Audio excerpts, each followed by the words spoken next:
and jamming. Right. Nobody's even heard anything from Ben. It's been like...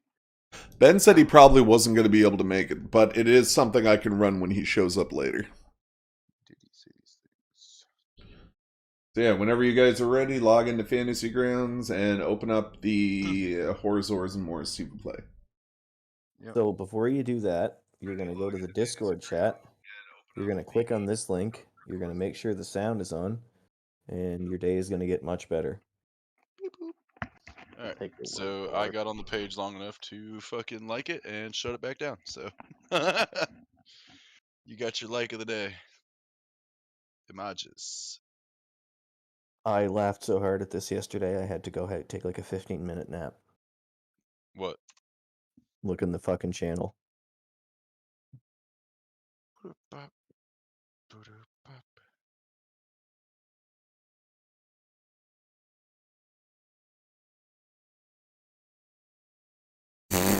Why? Holy shit!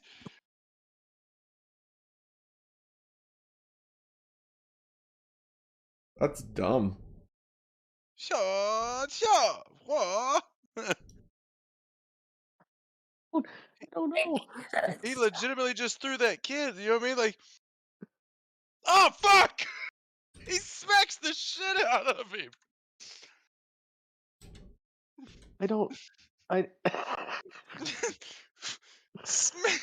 That dude has no taste. He got COVID from that, bro. That dude has no sense of taste or smell. He just like, huh? Wait, you said make sure the sound is on, and I didn't. Oh do that. yeah. That's critical.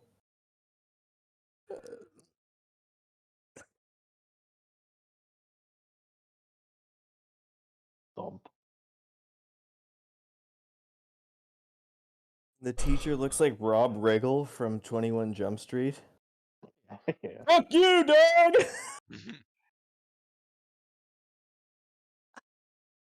Yes. Jesus. Yeah. There's only one funny thing in the video. There's Yeah, only one. He said, it's like, bro, It's the just context, it says. He gets launched. He puts him down, yeah. I thought I was gonna puke. I was laughing so hard. There was no one pretty else good. here.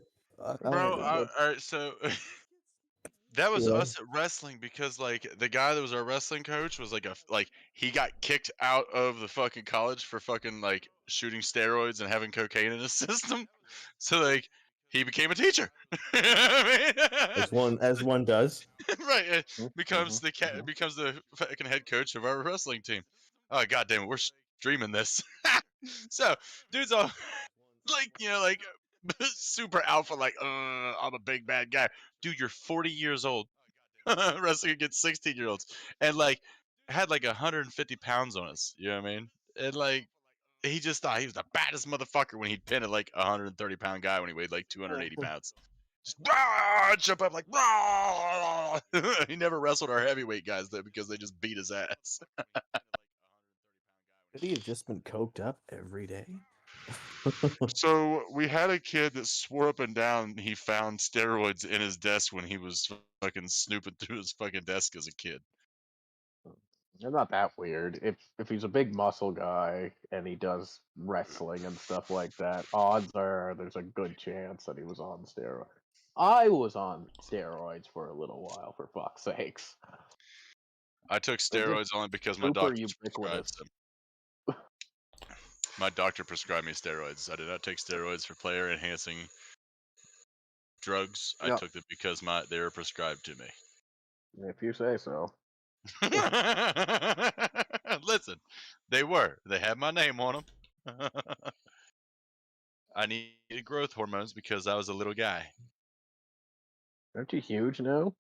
I was huge then. Like I was like, so I went from like 5'4" in the 8th grade to 6'2" in the 9th grade. God. Yeah, right. Did your vertebrae pop out of your back like some kind of transforming so demon? I have a 27-degree scoliosis and 6-degree helix with 4 fused vertebrae now though. There we go. Wait, was that while you were doing the steroids? Yeah. Well, They gave them to me for something like because so I had both my Achilles tendons severed, you know what I mean? So like crazy shit yeah. happened, and so they gave them to me to like help me like rebuild that muscle that I was losing, and Okay. yeah. So like Rather that's just weird shit. yeah, right. Like it rebuilt my legs and like my chest and like my arms and like everything. Like I went into like puberty went like I went from talking like this to this in like 3 weeks.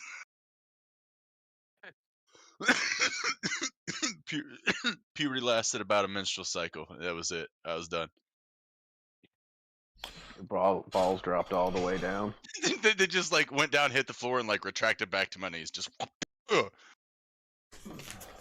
That's where they remain. that's where they remain. I just tie them up with a fucking piece of string. That's why I never wear shorts. Huh.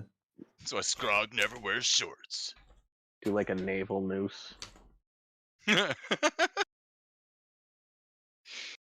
my belly button pierced and just like bring him up into like a cradle. Just have like a cradle hanging from my belly button ring. Just props my balls in it. Just pierce your nuts and your navel, and then just connect them Just run together. a chain through him like a fucking Yeah. basic white bitch.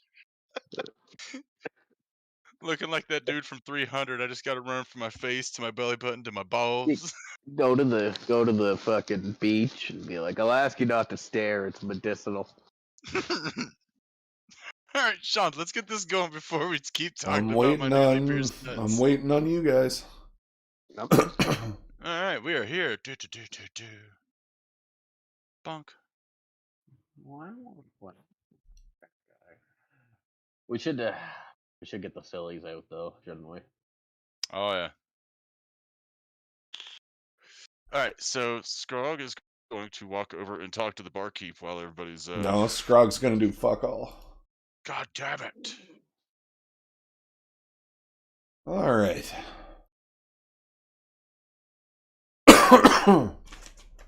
Okay, so we're going to start off with a little bit of a heads up for everybody. So I told this to Honky and I told this to Kote already, but you're here now, Kalen.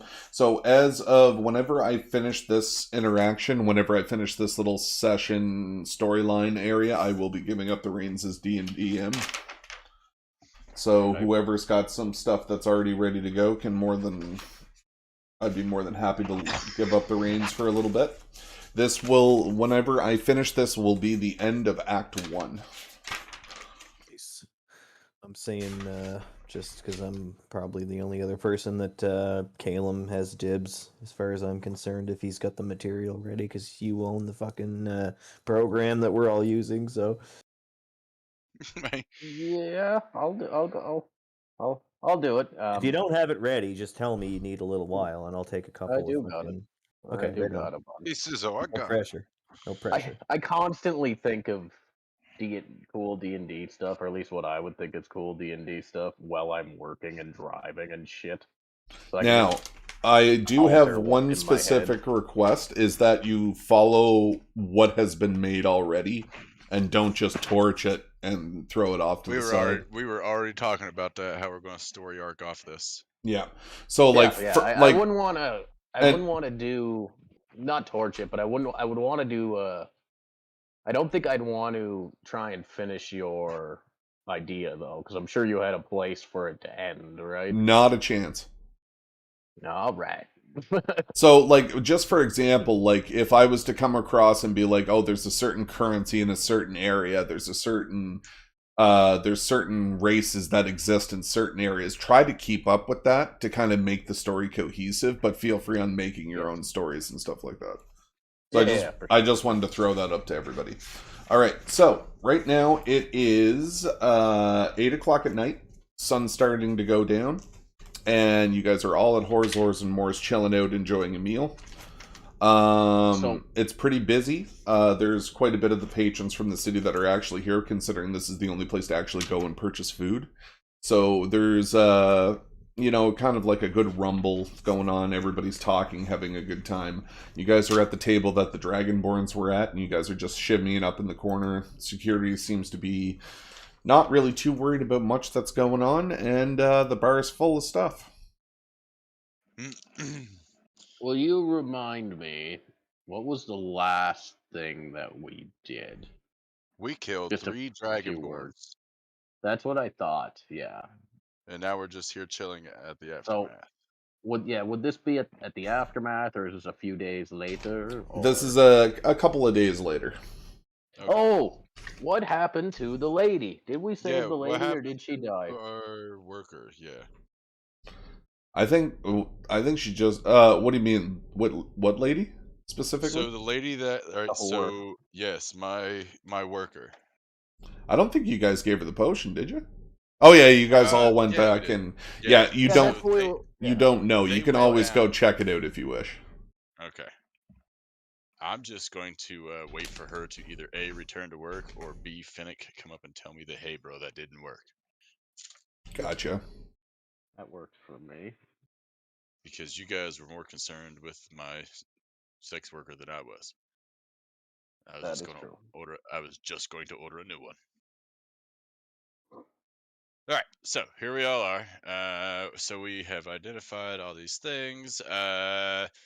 So HBD, man, those guys seem to know who you were.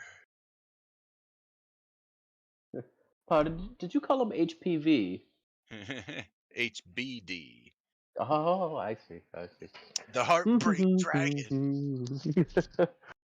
Ooh, I like that. I'm gonna start humming and trying to think of a song that involves Heartbreak Dragon. Sean, cue it now. I don't know the fucking words. You know exactly what I'm talking about, though. HBK, bro. Oh, so you think I'm loose? You know I'm sexy. I got the dragonborn tail that drives all the girls wild.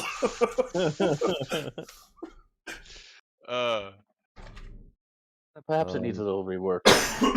You guys know who HBK is, right? No. The Heartbreak Kid Shawn Michaels, Heartbreak bitches. is- Oh, Oh. yes. Yeah.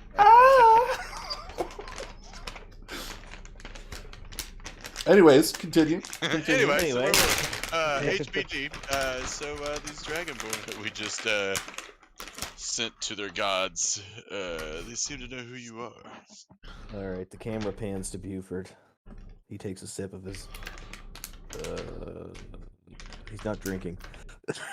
He takes a drink of our. Oh yeah. By the way, Ben is not there. These Ben- were amateur assassins Ben sent by my is family, my elbow- clan, God knows who. All I can tell you is that there'll probably be more. Best that we not be seen by them in case one of them gets away, but if we have to kill them, then, well, not our problem. Do you think it was happenstance, or do you think they were here hunting you specifically? Oh, hunting me specifically, guaranteed. Well, that's not good if they know where you're at. Well, we don't have any. We haven't left any witnesses. So We must remember that they became of the possessed types and then spoke a candid message to us. You all lean back in your chair, kind of huffing and heaving, pondering the day's events, and you all seem to recall that there was an omen given by this person that within 1 year, danger would approach the city. Right. What was up with that omen, Buford? Do you know anything about that? Was it talking out their ass, or breathing out their nose? I don't know. What's the dragonborn? who could say they're cultists? Blowing They're smoke. insane. They're cultists. Cultists. They're insane. The less attention that you pay to the rambling and ravings of people whose minds have descended into such a vacuum is every moment spent is wasted. They only understand one language, which is systematic extermination. I believe in passing, I heard the one say his name was Rob. Do you Rob's happen to? Do you know what the cult is? I mean, you were part of it, weren't you, or closely affiliated? What are the tenets? What do they follow?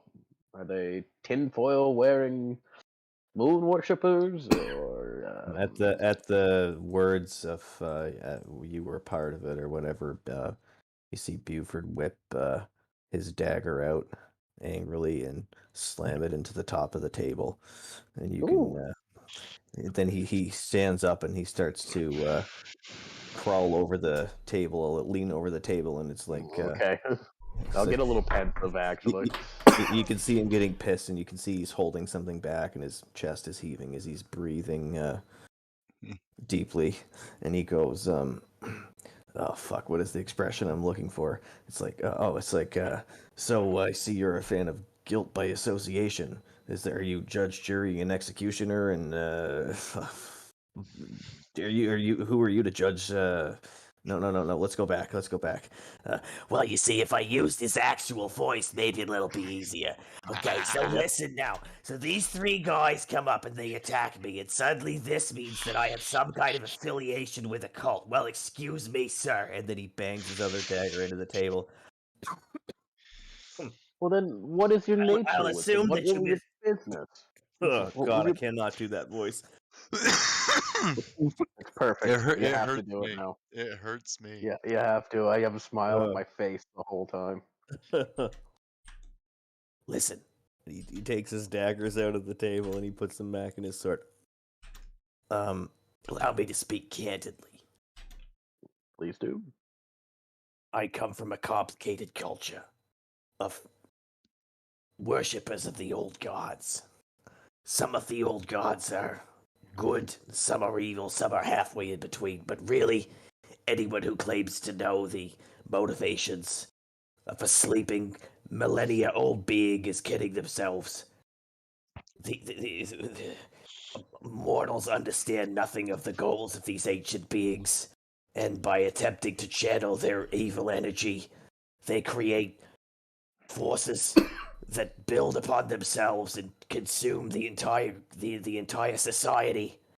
When I left my city, the nobility was crumbling into superstitions and paranoia, worshipping the old gods and eating themselves from the inside out. I escaped with as many of the I escaped with as many of their worshipping idols as I could get out of in order to sabotage their efforts to spread the religion. And so far, they've hunted me ever since. They're evil, and they raised me. But I am not guilty by association. Cote, roll a perception check. Oh, can I roll a fucking hack up blood check? Who's rolling perception? Everybody or just him? Just Cote. Oh, I perceive my lungs coming out of my chest. Yes, you do for a 20. In the newly repaired window behind you, you see the glimpse of an outline of a dragonborn, but then it disappears immediately. This is the window I broke the other day. Has it been fixed yet? Yeah, you look in the window and you see the reflection of a dragonborn behind you. Behind him? Just to be clear, I look this. So you are looking towards me, which means I would see. I look this way and see the dragon out that window. Yeah, the window that's right behind Scrog. You see a reflection of a dragonborn. But the reflection would be behind him. I understand. So it'd be deeper into the bar. Right, so I could see him. Oh shit, I dipped up. I gotta get the... just a minute, sorry. I gotta open up the fucking... Scrog, you don't see shit, by the way. Image. What's the name of this map? Sorry. Horrors, Ors, and Moors. Horrors, Ors, and Moors! Page 6. Okay, sorry. So what's happening, sorry? I'm trying to erase my lines. Oh, okay. So I see... Alright, so I look around opposite the window. Buford turns his head to see where the... You see nothing. You just see a bar full of patrons and nothing of consequence. So you realize that your mind is starting to play tricks on you now. You see danger at every corner. Your prerequisite for fear towards what may come sort of takes you over for a moment. You realize it was just a fabrication of your own mind. I say, if that's a 20, what happens if I roll a 1? An imaginary hot air balloon crashes into the building and no, I just for real because I believe it's there. No, I just would not have said anything. Oh, okay. Buford turns his head back to the picnic table and rubs his neck painfully. He appears to be exhausted from the catharsis of describing his entire childhood in one breath. And just so you know, Edmund and Scrog, you can also see the sort of panic go onto his face. You've never seen a dragonborn with kind of like an emotional response like that. Usually the kinds that you guys have run into have been more stoic and more steadfast, kind of anchored deep into the ground with like courage for days. But this, you sense something is very, very wrong here, and that anything that Buford says should be like taken as fact. Buford pulls the cultist amulets that he's acquired so far out of his bag, slaps them on the table, they rattle around, and he's like, "These are one of the relics of the old gods, the idols. I escaped with similar idols, but they seem to be cropping up all over this area." Can I investigate this? Yeah, I'm gonna also. You see the Cthulhu Idol that we've been looking at. Okay. Yeah, that's what I was looking for. I want to fully investigate that. Okay, so we're just gonna make it so that you guys are taking the time to actually do this. We're not gonna do any skill checks. You're just gonna let me know kind of what like what skills you're gonna rely on as I tell the story. Okay, so we'll do it that way. Can I attune to that? To what? To the Cthulhu Idol. Attunement's something different. Are you thinking about what I did to it to get the vision? Hang on, let me figure out how that works. Anyway, so you play. How many artifact chunks do we have so far? I think we have 3, correct? Oh, never mind. I think we have more than that. No, we have. Don't we? I think we you got have one from the fox. You got one from the fox. We got another one on that island. Yeah. And you got the third one where the zombie captains were, or the undead captains were. I'm pretty sure we found another one here somewhere. I'm pretty sure you have 3. We also have a piece of paper, a piece of canvas that has this picture on it. Yep. Oh yeah, so I'll prompt whoever has them to pull out the ones we found too and lay them down on the table here in public.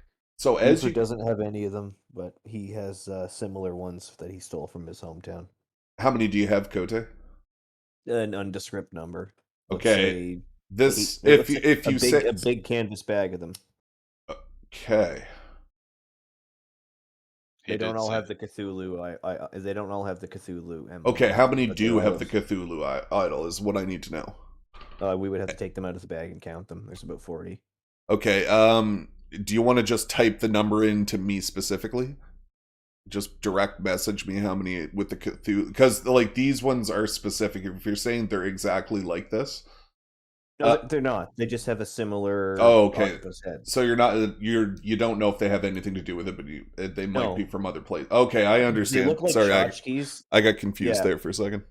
Found pieces of material that people have come across, like if someone finds a scrap of glass or a precious stone or something like that, and they carve it into their own homemade kind of Cthulhu. Gotcha.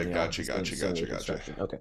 Very good. So as you guys put the 3 artifacts on the table, you notice that the similarities between the 3 are very slight. You can notice that some are darker colors than others. One is a bright kind of topaz color. The next one is a dark purple, and the other one is black. So you can kind of tell that these items look like they almost fit together. On the bottom left-hand side of each of the artifacts, there seems to be a connection point between them. So kind of think of like a square. Like yeah. Oh, well, we noticed that? I'm going to start clicking them together like an idiot. Okay, so 2 of them do click together. The black and the purple one clip together, but the topaz one does not. Buford takes his map out of his satchel and slams it down on the table and says, "See, I told you this entire time. This is what we need to do. The 4th one is here." And we're collecting these. And where are you pointing? Sorry. We found a map the other day that's in my inventory. It says map to Cthulhu stone artifact thing. And it's on that other island you discussed last time. Yes. Are we talking about the fox one? Is that the one we're talking about? Possibly. It has the number 1. Or is it an unexplored one? I don't think we've been there. Okay. So it's to the southwest, right? Yeah. Kote? I don't remember. It's one we explored at the very beginning. I thought we went and explored some of it, but Yeah. not all of it. But I missed a Yeah. session, so I can't say. No, that you're talking about the haven't gone Fennec back Cave. You're talking about the Fennec Cave, the one with the fox. Oh, yes, I am. Sorry, yes, because we didn't explore the whole dungeon. That is Yeah. what I'm talking about. Yeah. So you Yep. guys know. So Buford is under. Has a pretty good inkling that the next artifact is probably in that place. Yes. Sorry, the Fennec place or no? Yeah. Yeah. Okay. So you found an artifact there to begin with, but there is Buford's under the assumption that there is another one there somewhere. And for everybody watching, I'll show you where that is on the live map. I am going to agree to go back to this island where we found the coconut. Okay, so for everybody watching, this is the live stream map of the Caspian Sea, the world map. This is where we are in regards to the world. This is all undiscovered location, and the place they want to go is here.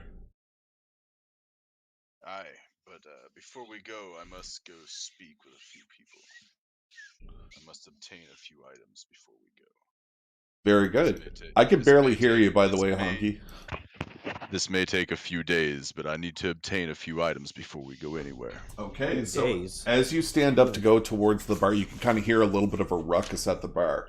You look over and you can see the bartenders in heated discussion with a person at the bar.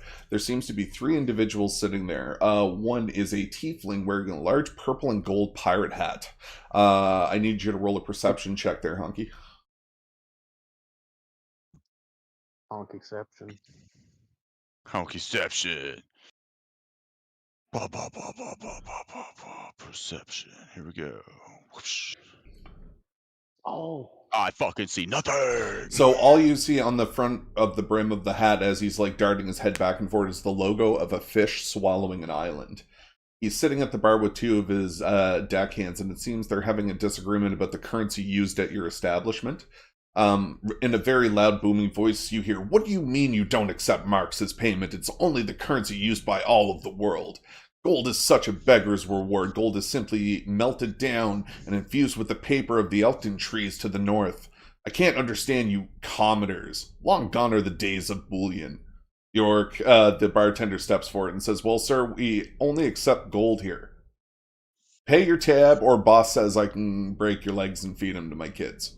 And he kind of takes a step back and kind of looks a little weird. So you guys all notice this, and you can kind of see everybody in the bar is actually starting to watch this situation. Do I know what they're talking about? Do I know what he's referring to? Yes. So, Honky, you're the only one that doesn't know this, but Buford and Edmund know that marks is usually used as the general currency in the world, not necessarily in the location you're in, because you guys have seen what marks have been before. Okay, so I'm going, because I can see that the group is bigger than just myself, since I'm supposed to be in this area here. I'm going to look back to Buford and Eddie Bizzard and motion for them to step this way or come this way. Or, in the case of Edmund, walk this way! Walk this way! Real quick, mechanical. I got a new thing where I'm supposed to roll at the beginning of session 2 numbers for portent. Oh, is that that new dice ability you were talking about? Yeah. Okay. Very nice. So the way Caelan's running his character, he wants to be dice master. So I'm like, this is a cool concept, and I kind of looked it up, and I was very impressed with what I saw. Mm-hmm. Dice master. All right, rolling them. 1, Okay. 2. Okay, 7 and 8, middle of the line. Okay. So what's up? So, any D20 roll, I can see it happen. Any D20 roll, anything around me, I can change. Gotcha. Whether it be my roll, my allies, an enemy's roll, to those 2 numbers. All right. So those 2 numbers are basically like, and do you use that as a bonus action, or does it just happen? I'll check on that. Okay. I'll check on that. Very good. All right. Yeah. Honky, you're stepping towards the bar. You can kind of see that their conversation is slightly less, and they're not exactly screaming or anything like that. But now they're starting to have a conversation. You kind of see this this brimmed tiefling start pointing down at the bar, and you can kind of see this paper foliage on the table, but you don't see any gold on either side. Copy. Can I roll for a strength intimidation just to kind of like press my weight against the bar and make my presence known? Yes, you can. It's like something you just do. Yeah, because like I just fucked it all up. See, that's why you don't say, Hey, "Can I roll for it?" You say, "Can I do it?" Hey, you should. I guess it's already a 7. So. Very good. So you walk. You no, walk. I can. That's the point of it. I can do it after the dice roll. But it's already a 7. Well, a natural 1 generally, and it's not necessary, but generally it means you fail no matter what happens. It is necessary on an attack roll. Anyway, who cares? It's time to play the game. Yeah. Let's let it roll. I'm not going to give it to you anyway. Let it roll. All right. So, Edmund and Buford, you see the security guard walk from his normal position up to the bar, and he's starting to get a little concerned. Well, they don't seem to be too upset. Buford's not going to get up. So what is Mark then? Is it Mark paper? is Mark is a paper foliage currency so far as like what I've been able to perceive, because I don't know what it is. So it's like a pile of paper notes, like paper leaflets. Yeah. So kind of like basically money. Based off like of American dollars. So based off of what the captain said, the currency is used in all of the world, but it's also made from melting down gold and infusing it with the elk trees to the north. Interesting. Okay. Well, so, I'm here, but I'm not a get up and intimidate kind of guy. Right. Well, the only reason I'm intimidating is because I don't know what this is. All right. Like, I'm the most intelligent man in our fucking group, and I don't know what the fuck this is. So what I don't understand scares Just tell him he's got to pay with gold. I think it's what's about to happen. You can hear them arguing, and you can tell what they're arguing about. Yeah, I have no idea what they are. You know what I mean? I just know that this man doesn't have gold to pay for his tab in my establishment. Oh yeah, I forgot it's your establishment. Yeah, right. Like, this isn't just like boys, like, we're not just here. You guys are here to help me, motherfuckers. Like, if you don't pay me, we don't get paid. It's not just the me get paid, we get paid. Scrog seems to have control of the situation. Buford's just gonna kind of play with his arcane focus in his hand idly. Okay, so as you start to step forward there, Hunk, you go in behind the bar, and security slightly follows you just in case that there's kind of an incident. You can kind of notice that the tiefling is actually quite intoxicated. It's kind of spouting the kind of like you don't know who I am kind of attitude, and you can kind of hear him say, "My name is Captain Reginald. And I'm the owner of the Icarus Trading Company. Who dare you question me? Named after the father, the late Icarus Barclay."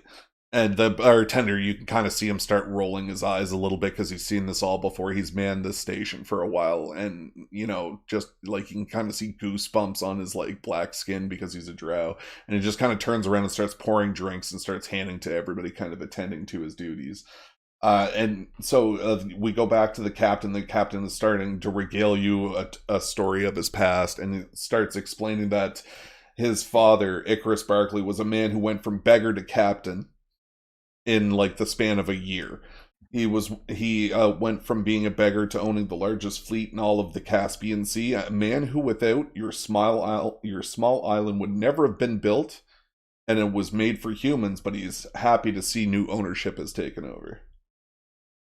And the orc just kind of steps back. He kind of steps over to you. Okay. He leans over your shoulder and whispers in your ear, "I don't think this guy can pay."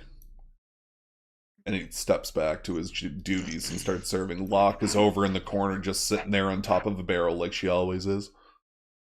Copy. I'm going to approach this captain, who is the captain of a trading company, yeah? Yes. All right. So are you approaching behind the bar, out of the bar? How are you doing this? I'm gonna approach him from across, like we're going to be across the bar from each other. Like I'm gonna let the barkeep do what he needs to do. Yeah, I'm gonna be right there. Okay. All right. So you own the trading company, eh? Do you deal with the man Crix that lives here? He says, Good line of question. I don't know this Crix you speak of. We are a traveling merchant. We hit all of the main ports in the land, all over the Caspian Sea, and we just follow a specific trade route year long. And we bring entertainment to all, so to speak. And he stands up and he kind of puts his hand on the table. You can notice that he's still got a couple of drinks in front of him. He downs half of one and sets it back on the table, and he's like, I must take my leave. I believe a bargain struck is owed, and he just kind of puts down like a handful of gold, but kind of looks over towards the barkeep and says, listen, you may want to get with the times, friend. Marks are the way of the future. And him and his consort start to get up and leave. As they're doing that, Sean, I'm gonna look over at Kote and just say, I'll be right back, and I would like to cast invisibility on myself while they have their backs turned, if possible. Very good. And I'll wait for them to leave, and then I'll slowly follow them and see where they go. Very good. Boop, bop. All right. Should I make a stealth check with advantage because I'm invisible? Not yet, because we still have to vacate the building. Once we vacate the Okay. building, we can use it as its own instance. All right, I'm just putting I these want here to for now, as check in they're not used. I want to check my earnings and reinvest to restock the bar for another 3 turns. Okay, so we've only done one main campaign session, and this is the second. The rest was Right. Fever Dream, right? So you still have Right. one more main session Yeah, I before still you. have one main session left before I run out. Yeah, and that's the only time you can actually collect the earnings. Ah, So it's like whenever money changes over, you got your first one for being the first 2 weeks of business. Now it's like business as usual as we progress through the months. okay. Yeah, I just wanted to make sure like my stock didn't run out. That's all I wanted to do. Nope, everything's still good. The only thing is you're probably getting a little low on fish because the Okay, that's bartender fine, makes a because that's what I was- mean sushi, and everybody seems to really love the tuna. So That's what I was trying to figure out, is like I wanted to check like how my like earnings and like what I yeah. was running into and like all Yeah, that, so you know what I mean? basically Like, you can see that a couple of the workers got roughed up, but they've been healed and so forth and been making good bank. The back 4 rooms aren't really used very much just because of due to the population. Like the population of the actual city is starting to swell now at this point. You can actually see that all of the houses on the far east side of Kaer Morhen have been actually, people are living there now peacefully with their families. And you can kind of see that in the residential district up to the north end of town, where the letter sender is, the mail. That place is pretty much populated with people at all times now. copy. Okay, so I'm going to drop 20 pieces of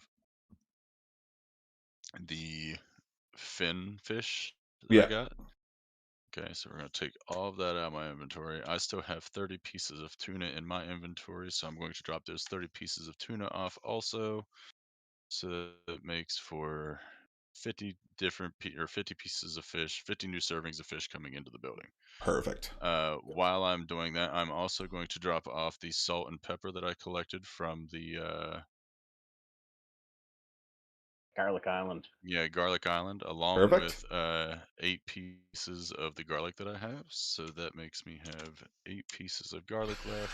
I've never thought Honky would run a legitimate business in D&D. I'm going to drop off 2 of my salts, which will leave me with 3 salts, and I'm going to drop off 3 of my pepper plants, which will leave me with 3 pepper plants. I'm going to also drop off the 6 human hearts that I have for him to make orc and other amazing dishes. Yes. What else did I have here that would be good for him? While I'm going through my inventory and all this good stuff, I'm going to realize that I have the Queen of Hearts, the 2 of, what was it, spades? I got a handful of these cards: the Ace of Clubs, the Queen, and another one too. Okay, so the bartender's going to actually step up to you when you start fiddling around with the cards. And he says, "Sir, I've built something for you, and I think you'll like this." And he steps towards the bar. He opens up a little compartment under the bar, and you can kind of see on the very back end where the bar would meet the patrons is in this little cubby hole is like a picture frame with all the slots for all the cards. So you can store them here if you'd want to, and he'll take care of them. Yeah, cool. We're gonna do that. Let's purge your inventory a little bit here. All right, Ace of Clubs. All right, so while he's doing this, what are you up to there, Buford? Are you pondering life's decay, staring into the abyss? Have I seen? Like I think of your. Yet? By the way, I think of your character almost emo. Oh no! A little bit, yeah. Almost. No, man. Nah, he's not emo. But he's dealing with actual demons. Not inner demons, actual demons. But anyway, so you can see the same way. Yeah, so pretty much, Cote, what you can see is over to the right, you can kind of see Scrog is starting to deal with bills. You've never seen an orc that has an income before, so it's just, you kind of give your head a shake and realize the hilarity of it all, and then you just stand up. Have I seen Edmund go invisible yet? Yeah, oh yeah, he kind of nodded to you when he did it, and he kind of just went poof.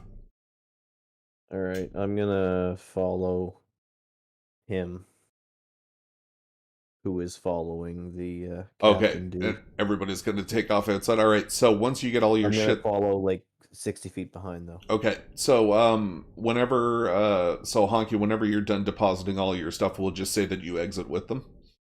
Yep. Okay, perfect. Alright, everybody open up the care... I'm literally just making a note of the things I take out of my inventory, and then you can, Perfect. Take note of all these things.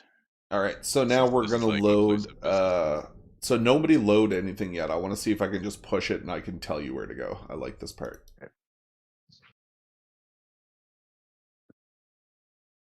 Alright, so now we're in the city map.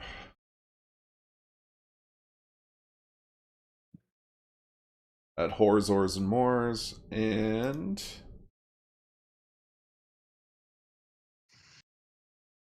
push it.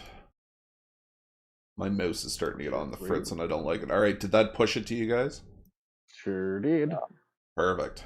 Yep. Alright, so, over across the street, for anybody who doesn't know that didn't make it to a session, Ben has purchased his own Tinkerer's workbench, and he makes jewelry at Value Deluxe. Right here. I don't know if anybody didn't see that yet. Yeah. And Cote has taken over establishment here. Would you like to explain it? It's fucking it's Borgia and Burks from Harry Potter. And what's the full name though? Eau d'Artifice. Is it French? Yeah.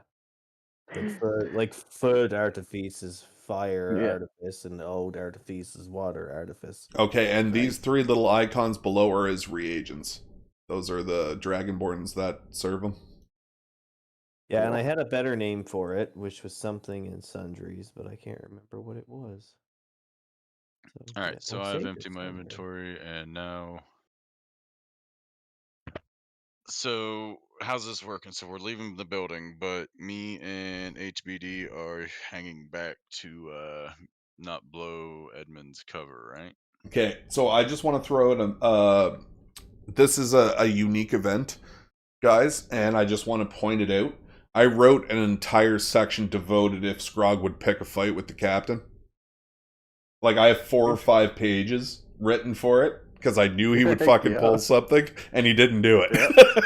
Yep. So I 100%, this is 100% was going to be the plan, but I rolled a fucking 1.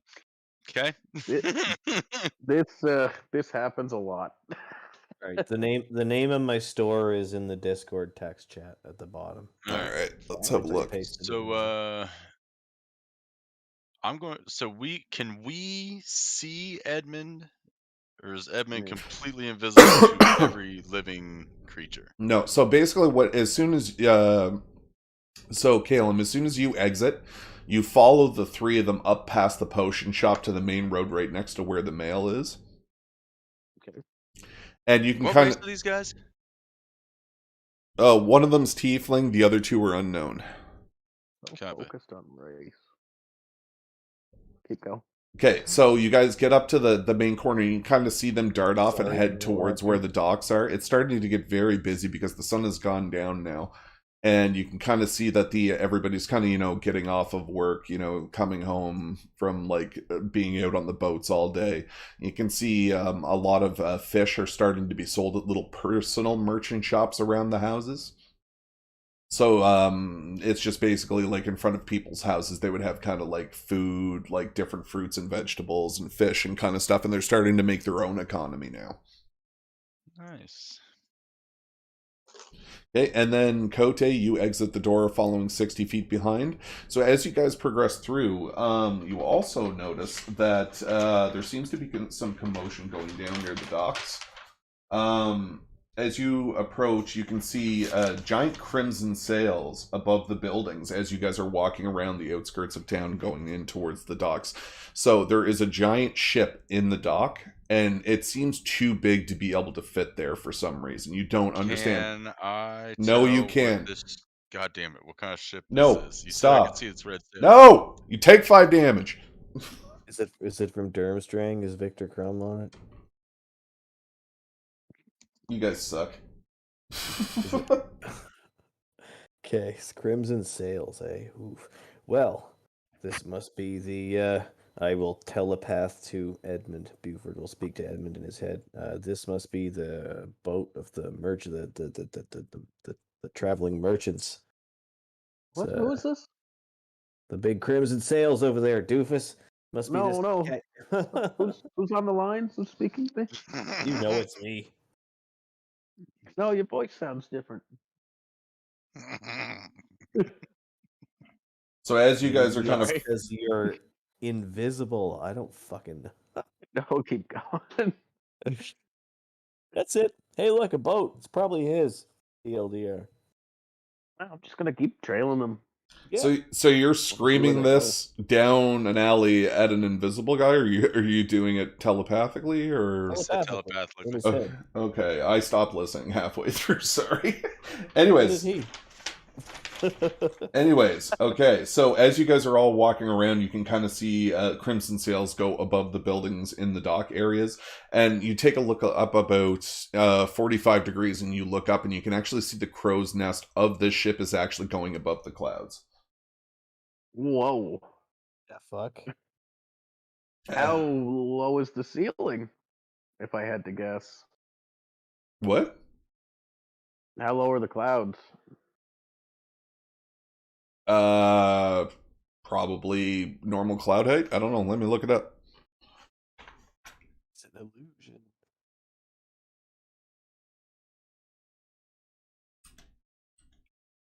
Whatever unit of distance you're thinking of, just to say it's a lot of those. 2,000 meters. So 6,500 feet. My story checks out. Yes, citation. Yes. It's parsecs, 0.16 parsecs. Okay, so and you can kind of see now down the street a little bit more, Kalen. You can kind of see all the residents of the actual city are starting to flock towards the docks. Everybody seems to be running, but not more so in a frightened way, but more so excitement. You're invisible walking in the middle of the streets, and you can actually hear 2 of the residents say, "It's here! It's finally here! We can get everything that we need!" And they kind of scurry off and start walking towards the docks very excitedly. Yeah, I'm still gonna trail these guys, but I'm interested. I'm very interested in what's so going on. So as you so if you look at the docks normally where our ship is, that's where the ship is. And as you come down following these guys, you can kind of see, I'm going to use this B over here. Blah, blah, blah, blah. So as they start to come down this way, they disappear into the docks. And whenever you're able to catch up to them, you can kind of see that the entire dock is filled with people. And everybody seems to be very, very excited.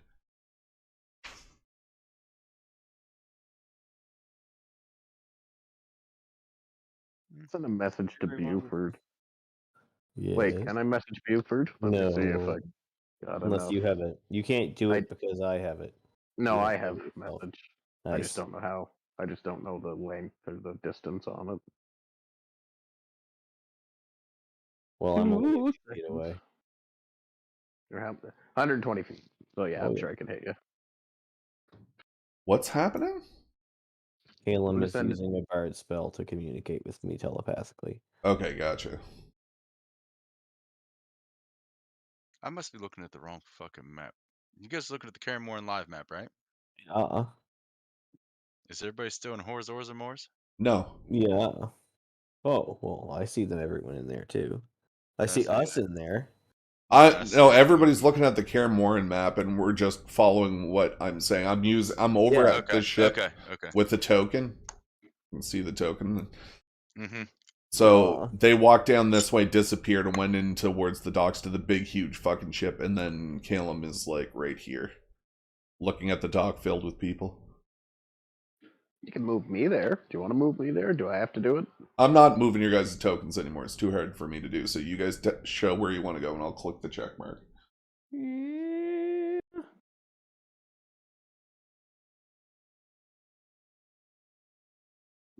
You ever see that Jesus Christ lizard? Okay, so what? I'm gonna message Buford. Be like, do you have any idea what's this all about? What this is all about? I think they're here to see the Jesus Christ lizard. Interesting. I've heard of that. All right. Seems to be they all want to spend the money that they acquired, I'm sure through perfectly legal means, Calum, the trading ship. Just hold on a second. Calum, don't cast that spell. You guys are just all next to each other now. Fuck it. Yeah, don't use that spell slot. I'll let that go. It's not a spell slot. It's a cantrip. I can do it freely. Visibility or message? Oh no, visibility is level 2. Yeah, I almost took it. I found out you had it. Okay, I will. Well, I still want to trail these guys. Where are they at? So you lost sight of them whenever you cut between the buildings. So they seem to have entered the crowd somewhere.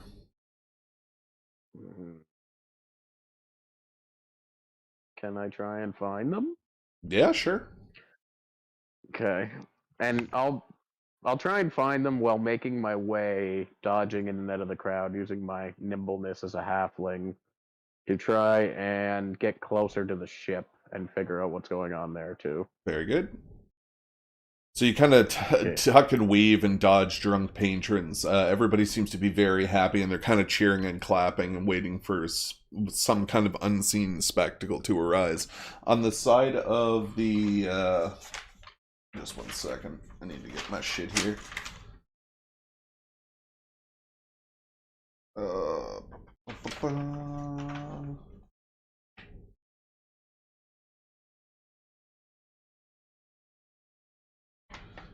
Okay. So when you walk up to the side of the ship, you can kind of look at the wood carvings under it, and you can kind of see that everybody is gathered around, kind of admiring the hull of the ship. At a quick glance, you look up and you can see 40 cannons on this one side of the ship. Big galleon or something, right? Oh, this thing's man of war. This thing's massive. You can count up to 40 cannons on this side of the docks. The walls seem to be made of wood and metal laced with some kind of crimson foliage that almost seems to be alive. The cannons retract and the doors close to reveal an emblem on each of the windows. I will get you to roll a Arcana check, please, Caitlin. And do.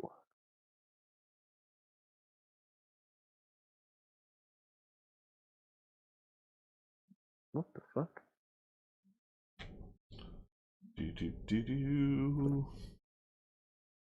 Or like Lame. Okay, and now I need you to do. Can I swap out my my 8 for that to make it a 14? Sure. Okay. Does that help at all? Oh yeah, definitely. All right, so you know this 12? To be emblems of the circle 12? of. Wait, no, 14. 8 plus 4. Yeah, you're right. You're right. Engineering's hard. So anyways, as you look up and you kind of you succeed on your check, you notice that it is a representation of the Circle of Protection aura you've seen Finnick use. Okay, so there's a good chance that it's not going to let me on that boat. Yeah, so basically the cannons retract, the doors close, and you can kind of see a circle on each of the doors just kind of light up, and you recognize what it is. So as you start to step towards the docks, you're starting to run out of space between the people and the actual water. Everybody seems to be crowding, almost pushing. You kind of hear these cracks and crumbles, and you realize that the panels on the side of the ship are starting to open. Large, thick boards creak and crack almost to a deafening level. They extend to each side of the dock and latch themselves to an almost invisible anchors. You seem to be slightly enamored with the spectacle, as you don't see a single drop of water actually get into the hull of the ship. So you just imagine like teeth coming out of the side of the boat and just kind of grappling around the docks. Jesus, I'm gonna send a message to Buford and then Scrog afterwards with this both. Very good. Both saying the same thing. I think we're, boys, gentlemen, I think we're dealing with powers that might be a bit beyond our own at this point. This ship is highly magical. Can I investigate the red crimson vines that are on the ship? Yeah, definitely. If everybody wants to come up and check it out. I totally want to look at that. Okay, so I'll get you to roll I'll get you to roll a nature check there, Honky, and Buford, I need you to roll a knowledge arcana, s'il vous plaît. Why is that ringing right now? A minute. Yeah, you can suck my dick. You think I'm answering that? Go fuck yourself. Hello, work. Yeah, eat. I hope they're watching this stream right now. Like, dude, I know you ain't doing fucking nothing. Hey, Eddie Bizzard, did you see those rolls? Fucking cocksuckers. Okay, so as you guys step up, you know that, like, obviously, like, without even having to guess, Cote, you realize that this ship is highly magical, and Edmund was not exaggerating. On the side of it, these crimson leaves, you can actually see kind of like where like on a normal leaf, you can actually see the vessels of where the water is going through the chlorophyll on the inside. Only this is kind of gleaming with a tint of red and crimson. So you can kind of see that it's almost like a living creature. Up around the top coat, Honky, you're able to see that these leaves are not from any tree that you've seen, but you think that there's something very strange about it, but you can't put your finger on it. As you guys come up and inspect the ship, you also notice that the hull is actually grabbed onto the edge of the dock and become one with it. It fuses underneath your feet, and you can kind of see weeds of the regular floorboards of the dock mixed with crimson kind of boards that are kind of circling into it, and then it becomes a solid surface. And then all of the crowd just goes fucking nuts. They're like, yeah!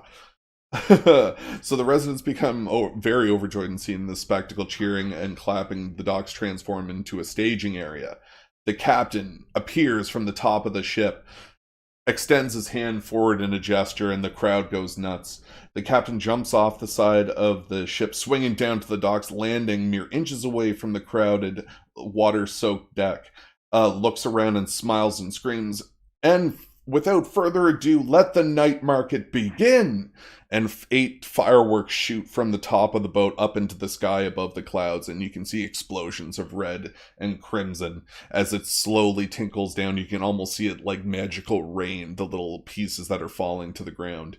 On the left and right hand side of the dock appears these platforms, and then seemingly out of nowhere, 2 sessions of bards and musical instruments appear on both sides and start to play a jaunty tune. So think of it kind of like the music that you would have heard in Bag End at the first of the Lord of the Rings. That kind of a music, if that makes any sense. What's up, Irene? Welcome to the D&D session. Hello, Irene. Right now, basically everybody's starting to hoot and holler, and you can see these different merchant stands start to pop out of what seemingly is nowhere and kind of fuse with the edge of the deck, and you're looking in and you don't see anybody manning the stations, and then all of a sudden just random merchants appear. Man, these So people Edmund- really like buying shit. Flash Edmund, Norman, Meta question: the captain that swung down, is this the same drunken captain that was not trying to yeah, pay I me in was the boat? curious. Yep, 100%. Good thing you didn't pick a fight with him. No shit. I was ready for it. Oh, I'm So- so glad I didn't. Now that I see who this guy is. You're gonna hear Edmund in kind of a tone of voice be like, "It's a little overdone, if you ask me." like, like being like, "Oh, come on." Also, I'm a little just- jelly of their This is just showmanship. a spectacle of wealth. I'm This going is- to this is, chuckle and look around to see if I see anybody selling furs and wares. This is beneath all of us. Buford starts tearing the fucking wood on the deck because he just wants to get out of there. It reminds him of his hometown. Just hold on 1 second. I got questions in the chat I'm trying to deal with. Keep going. Roleplay a little bit. Can I do you think this could turn bad? How if we leave and go to the fucking island? I'm going to judge by the interaction with our patrons here that it is probably a fanfare event that they have looked forward to, so we should probably play this as mediocrely as we can. Kind of just sit back and watch, like, see what happens. Because the patrons of this place, the locals, seem to have been expecting this Hmm. for quite some time. It's a bit off-putting, though, is it not? Quite. As as we all know, I'm not a fan of magic and religion, so I stand here completely baffled to what's going on. But everybody else seems to be okay with it. It doesn't seem to be of a dire matter amongst our tax-paying friends here. Do they pay taxes? Put that on the ledger that we have to figure out where the taxes go. We have to figure. I wonder how Crix is paying for all of his things. For his house is becoming quite the spectacle to look at, man. It's filling up. It has a statue of Buford. Hey. What? Does he Oh, really? Yeah, statue of Buford and a statue of Davos. Hey. Speaking of which, where is the elf? God knows, he's probably with Locke. He fucked off.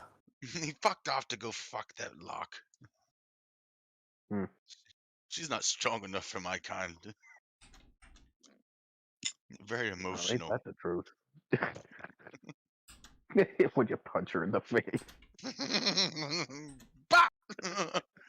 Stop being so emotional. Yes, well, I'm not sure what else to do here. I don't trust these people, though they could have some wares that could be useful. All right. must- Would you Snake guys oil? like to search the stalls? I must procure an eagle feather, a bear Dude, talon. You're an orc. You don't say I must procure. I am the you most say- intelligent. I am the most intelligent person in our You group. say You say fucking scrod, heathen. put dick in the hole. No. See, that's what I said. That's what I used to say before I became a war chieftain, separated from my colony because I didn't like the politics that they were running, and educated myself to become the most intelligent orc you've ever seen on the face of this earth, to the point that he is more intelligent than you. I'm sorry, I'm just hearing you work so at it, and I'm just furthermore- looking at this So fucking furthermore, underbite font up on my screen with a Yeah. bottom teeth up his nostril, and it's just like, I must procure a battle axe. Indubitably, I must find these things. Indubitably. Indubitably, I must procure. That's fantastic. Don't change a I'll thing. have you know, I went to Harvard. It's spelled wrong. Oh, a Yale man, are you? Harvard. He spelled Yale Yeah. with 6. Yeah. All right. Yale has an X in it? Mine did. All right, let's look at some stalls there. Yeah, so Strawberry. we're looking for like I said, we're looking for furs and wares. I need to Still find invisible. You know what? Go invisible. Okay. I hear a light. Well, go ahead. So we're gonna continue now. So I don't give a fuck what you're looking for. I'm gonna tell you what you see. So up in front of you, you can see that the first 5 stalls seem to be wares of non-magical prowess. So basically, the first 5 stalls, I'm allowing you guys to look into the PHB and buy whatever you want, except magic items. So anything that you can find in the PHB that you can buy, you can get it here. Anything from items to gear to ships to weaponry to supplies, wood, stone, and iron, silver, all that kind of stuff is available here. Sounds to me like we're gonna be at this for a while. Oh yeah. So yeah, like this is. You want to role play it out, or we just get it and I'll tell you how much it costs? Pretty much. But I need you guys to listen to the rest of it first. So, go ahead. Other than stands 1 through 5, stand 6 is a test your strength game. Stand 7 is a fortune teller. Stand 8 is an archery game. Stand 9 is food and drink. And stand 10 is a bank. Okay, I might need you to repeat those at some point. Yeah, I'll let other. I know exactly. You guys are going to stands 1 through 5 before you go anywhere else. We know this, so I'll repeat it later. So there you go. So now I give you the option of pooling your money and then start buying shit that you guys need. All right, boys. How many ducats you guys got? Get it. I would like you to put a rapier into my inventory, Sean. Okay, and how much?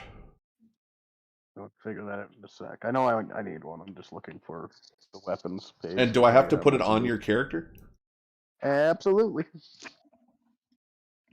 You can put it in my inventory and I'll figure it out. But you got to put it in. All my own shit in.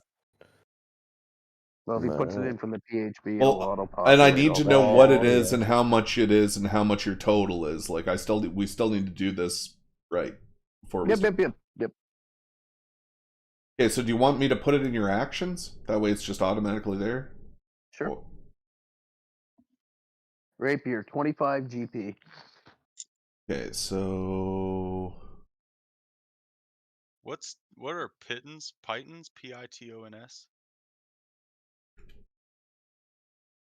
No, I fucking dare. They're in a pack I'm trying to buy, but I don't know what they are, so I don't know if I want to buy it. They're climbing tools. I don't think that worked. Fuck, what did I do? Let's try that again.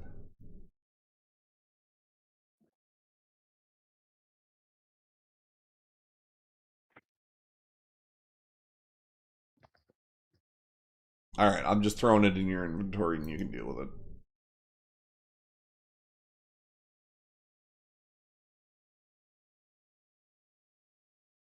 I got 3 of them.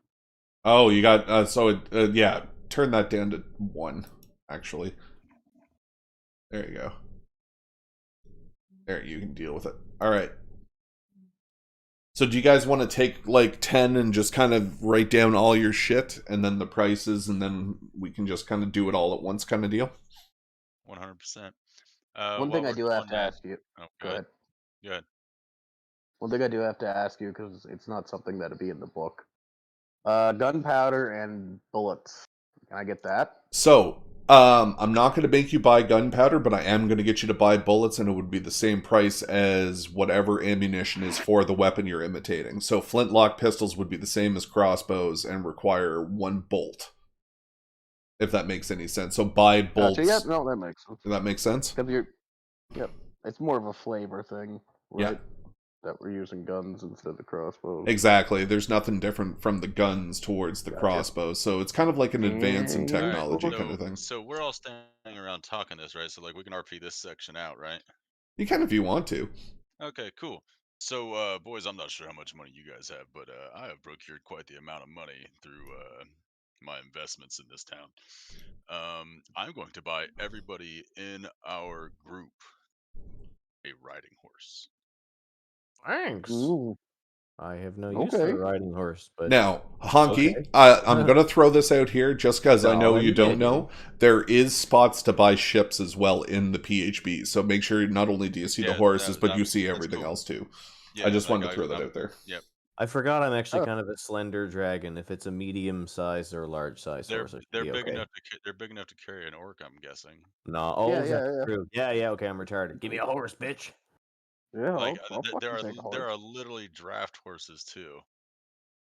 They add 40 speed of 40 feet, or a riding horse. Oh, they have a carrying capacity of 80 pounds. How big is this island, Sean? It's what you Is there see. a lot more than the village? Okay, so it's pretty much just the village. Sean, can you check those numbers? Because I think that might say 540 pounds and I don't know where you're 400. looking. So in the items, so under campaign items, horse, draft, and riding. Here, actually, I can just do this. I'll just share my screen because that'll be quicker. No, and I got easier. it. I got it. Okay. So you see how it's like overlapping? Like, is that a 480 pounds? No, riding horse? it's 640 pounds For the if you- draft horse. for the draft horse, yeah. So if you take carrying capacity out, the C and the Y, it'll be 640. Okay. And then the riding horse is 480 then, right? So yeah, they're big enough to carry us. Either way. So I'm going to get yeah, I'll get 4 of those. So I'm going to create a note. New note. Yeah, please make a note. We can HK name 5. them and take care of them and feed them every day and brush their manes later. So 4 riding horses.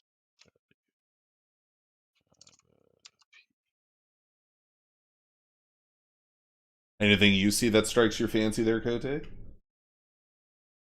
Yeah, I have, like I really. said, I have $4,090 plus I have 15 grand in fucking rare jewels that I have to barter with. I'm a wizard. I'm not super big on the whole, you know. Mundane items. Yeah. I am just running through the list here. Do we have lamps and lanterns? Unless it's in your inventory, then probably not. So when we say Bring my cost, own lamps. we're just using that cost as our money, right? Sorry? So inside the items, like you can click on it, click on the dragon, and it pulls up a cost, weight, damage, properties. What about it? Are we using what they're putting as the cost for it? The cost in gold, yes. Yeah, it says gold. It says 5 SP. So If it's silver, do you want us just to round it up to 1 gold. Okay. Oh shit. Is there so all Buford's gonna do if he can find anybody that will do it is he's just gonna get his daggers silver coated. Call it a day.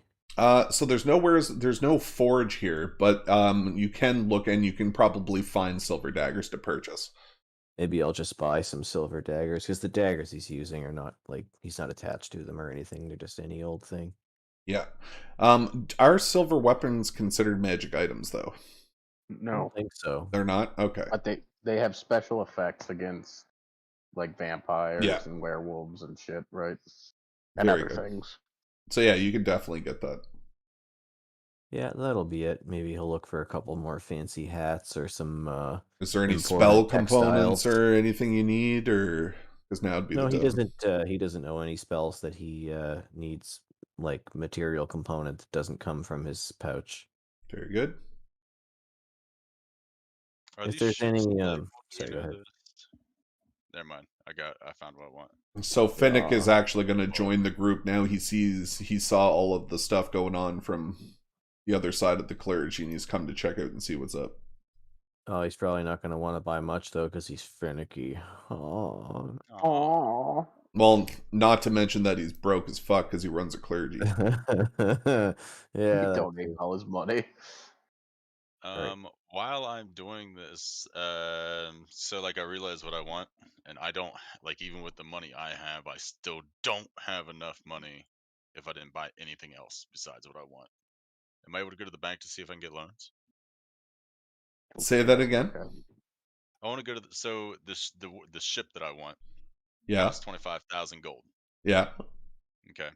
I want to see if I can go to the bank and get a loan for 40,000 gold against my business, Whores, Ors, and Moors, since it is a double business that has twice the equity. So I should be able to pull out a loan for 50,000 gold.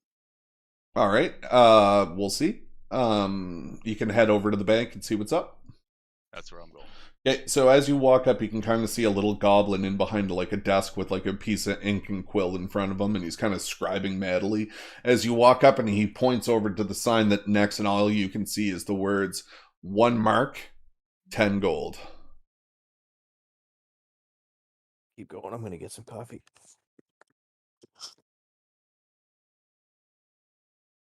Fuck. Oh, wait, hang on a minute. So 1 mark is 10 gold. So I'm gonna repeat this out. Goblin man, you seem to only deal in the marks, but your wares over here seem to deal in the gold. Is there a reason for this? Says, yes, there is a specialty shop on the ship that will be arriving later. You can use marks to purchase items from there. Aye. So I'm here to, my name is Scrog. I actually own the bar and brothel and the smithy shop over here around the corner here. I'm looking to procure a loan against my establishments so that I can procure items through your businesses here. He asks, how much are you short? Just for my thingy. I'm trying to borrow $50,000. Okay, so he doesn't really have that much, but he says maybe speak with the captain later. Maybe he might be able to assist you. So what if we, instead of getting a loan for the money, you could get the item that I need and then 25,000? The goblin kind of looks down at his ledger, and he kind of looks over, and you can kind of see like behind him where all the boxes and kind of like all the treasure, and you can kind of see like a bucket of marks that are just sitting there. He just goes, "I can't give you what I don't have, sir. I'm a strongly disagree with this." I'm going to sit two of my fine rubies on the table as kind of a incentive to I'm actually about this money. Like I just carry these as pocket change. He kind of looks over the goblin, takes it off the table, and kind of chews on it to make sure it's authentic. He sets it back on the table and pushes it towards you and says, "Keep them for now.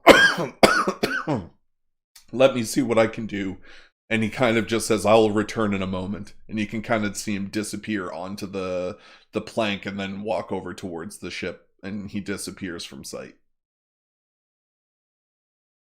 All right, well, I'm going to wait this out and let these guys play their turn out and keep looking through the ledgers to see what else I want.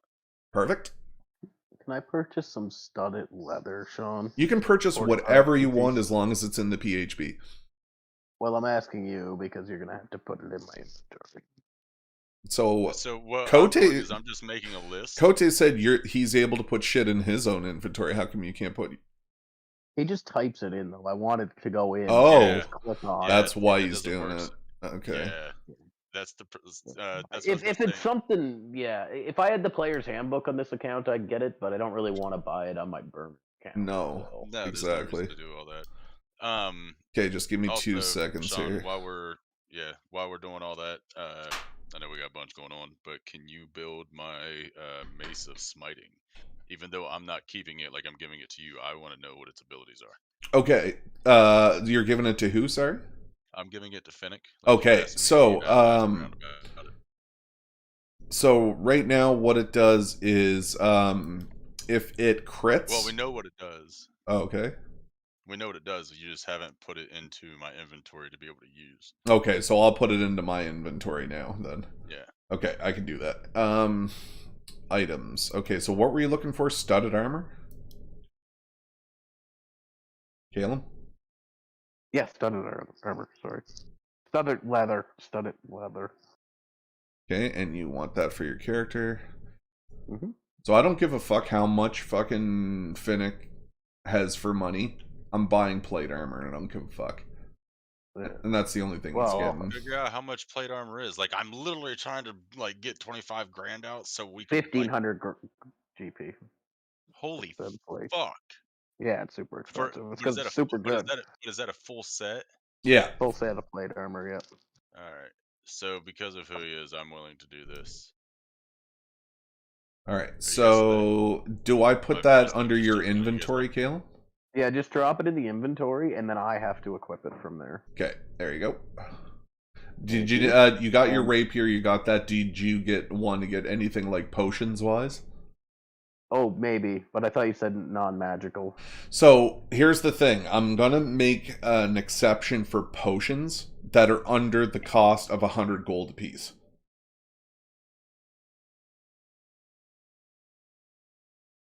So usually that's like a level 1 potion of healing or something along that lines. Yes, who's back? I will. Back again. So just think about it and I'll come back to you. Buford's back. Alright, so is there anything you want me to add to your character sheet, Scrog? Oh yeah, I'm literally building you a list. Okay, cool. Like, I'm doing this the easiest way. It's going to be called HK's buy list, and you're just going to, like, when you get time, add these things to my fucking inventory. Well, okay, if it isn't equipment, you can just add it in. I'm buying 4 riding horses, 20 javelins, a jeweler's kit, a forgery kit. I can help you with this too off stream if you want some of it. Yeah, and then Sean will have to that's add some and in. like we can totally. Oh, that if you could do that, Kalen, that would be dope. I would appreciate that. Yeah, but like inventory though, you're gonna have like weapons and armor. You have to add it. Pretty much anything else, he can add it in. Javelins, you can add those in yourself by just increasing your ammo because you already have a javelin, right? Mm-hmm. Yeah, so just increase your ammo by that number. Okay. Just ways to speed it up to take some weight off your back here, Sean. But like if it's a new weapon or armor, you're gonna have to add it in so it's easier for. So you said you were gonna get a full plate armor? Is that what you said? Me? Yeah. No, you can't equip it. No, I'm going to buy Finnick a set of armor because of who he is. As long as I can get if I can get approved for my loan, we're going fucking full kits. Okay, you don't know if you've gotten approved for the loan though.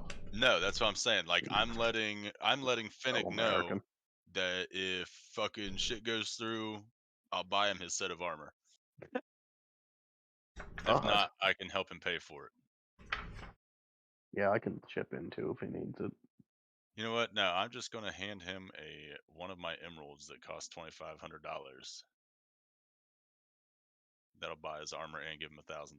And then I'm going to do the same thing to the rest of you guys. I'm just going to hand each of my emeralds out. I have 2 emeralds. I'm removing those from my inventory. 1 to Finnick and 1 to Edmund. And then I'm going to, because I'm playing with the rubies, I'm going to hand Buford a sapphire, which is also worth $2,500. Buford's busy throwing wharf rats into the air and then eldritch blasting them into a million pieces to pass the time. But he stops and gives you an eyebrow raise and takes the sapphire and says, Nice cuts on this one. Looks like the work of the legendary gemsmith. Quite. All right. Quite.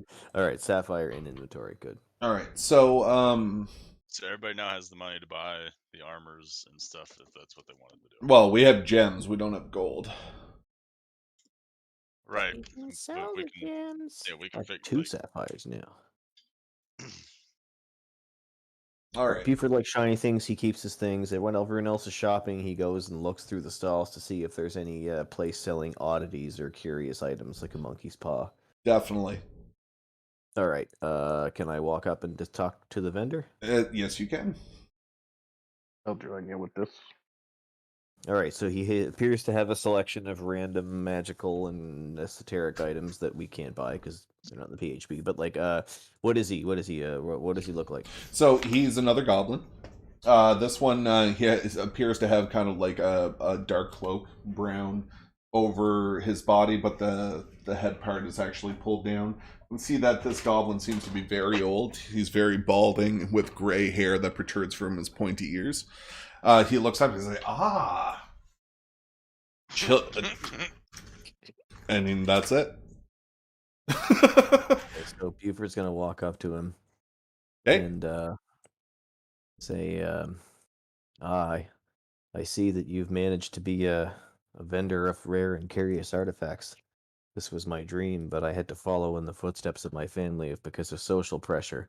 I have great respect for a man such as you who deals in the curious and unforeseen, and he'll do his best to flatter the goblin and make him feel like he's the alpha in the situation, Very good. and peruse the items with mock interest or Awesome. legitimate interest. He asks, are you the new owner of the Securities or no, security, no, Sundries, that's it. The new Sundries location on the opposite side of town? Well, I wouldn't say owner exactly. It's still an up-and-coming business, but let's just say it's sort of something I hope I can dedicate more time to once I'm a little older. And I'm trying my best. He kind of leans forward and he says, yes, I've met this Crix fellow when we arrived earlier. He made mention of you. Are you fucking serious, man? There's no fur? Crix is a politician and a bureaucrat. I don't really waste time much with the business world. It's one of the reasons I haven't been successful in setting up my shop. I'm more interested in the items themselves, and I can always have a I'm never quite sure who to talk to about certain darker items. They might misunderstand. He kind of goes, oh, perhaps like this one? And he points over, and all you see is like a mummified zombie hand that's standing up with a ring on its finger. Over to the left, you'll see like a bunch of shrunken heads. And he points, but where his finger is pointed, you're drawn to on the right side of the table is another artifact resembling the ones that you have. Like a Cthulhu artifact? Yeah. Okay, so Buford doesn't let his eyes snap to that right away. He starts looking at over the other stuff in mock interest.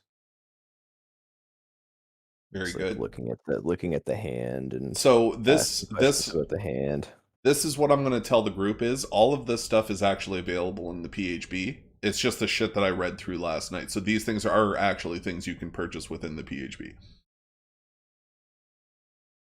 All right. So you notice that Buford picks up the amulet and he goes, I've never seen anything quite like this before. Are you talking about the artifact? Come across this fine specimen. Yeah, the Cthulhu thing. He says, I acquired that in the last city. Up to the north, the humans basically...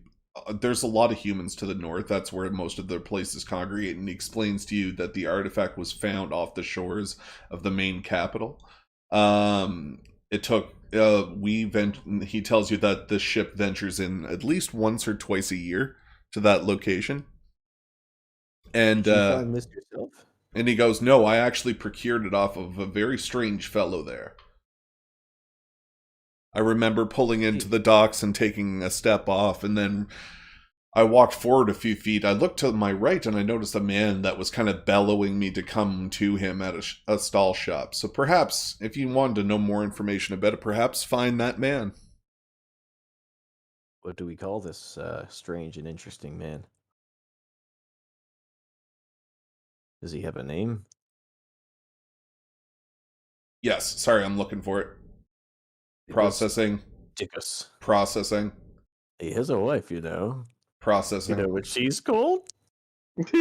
Cohagen. Sorry, it's Cohagen. She works at my establishment. Incontinentia. Incontinentia buttocks. Sorry, that was stuff that should have happened a while ago, but I had to sift through information. So yeah, it's Cohagen.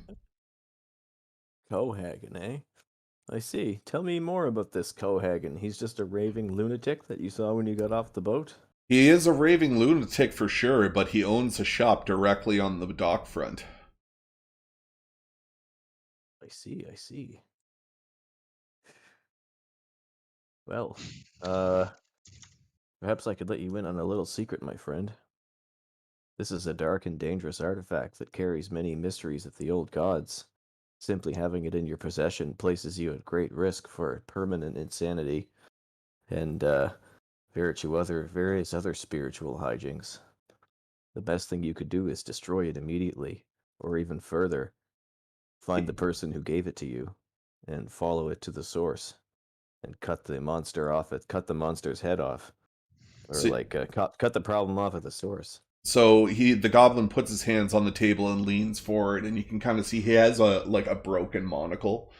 Like the monocle itself is in place, but you can kind of see that it's broken in half, and half the glass is missing out of it. And he leans in and he says, "So you're saying it has value?" And he kind of giggles and starts like playing with knickknacks on the table. He seems very crazy, by the way. Well, to a frenzied cultist, this amulet would have more value than life itself. Be aware that if you're seen with it by the wrong person, they could consider it more meaningful than protecting their own safety to get it from you at all costs. He leans back Be over. careful who you show this to. He leans back over. He puts his elbow on the desk in front of you and leans in, and you can kind of see his hand disappear under the desk. He pulls out 2 glasses, and you can hear him pop a cork, and then he starts pouring you each a drink, and he says, "Well, perhaps for some marks you might take it off me, perhaps you might find this of use." I'm gonna wait for him to drink the drink first and make sure he's pouring from the same bottle. Oh, he's about 2 in already. All right, I'll have a go at the take a polite sip of it. So swallowing too much. Very good. So as it hits your throat, on a normal man would probably spit this out on the ground, but due to your dragonborn palate, it actually tastes quite good. Right on. Okay. Just 1 second.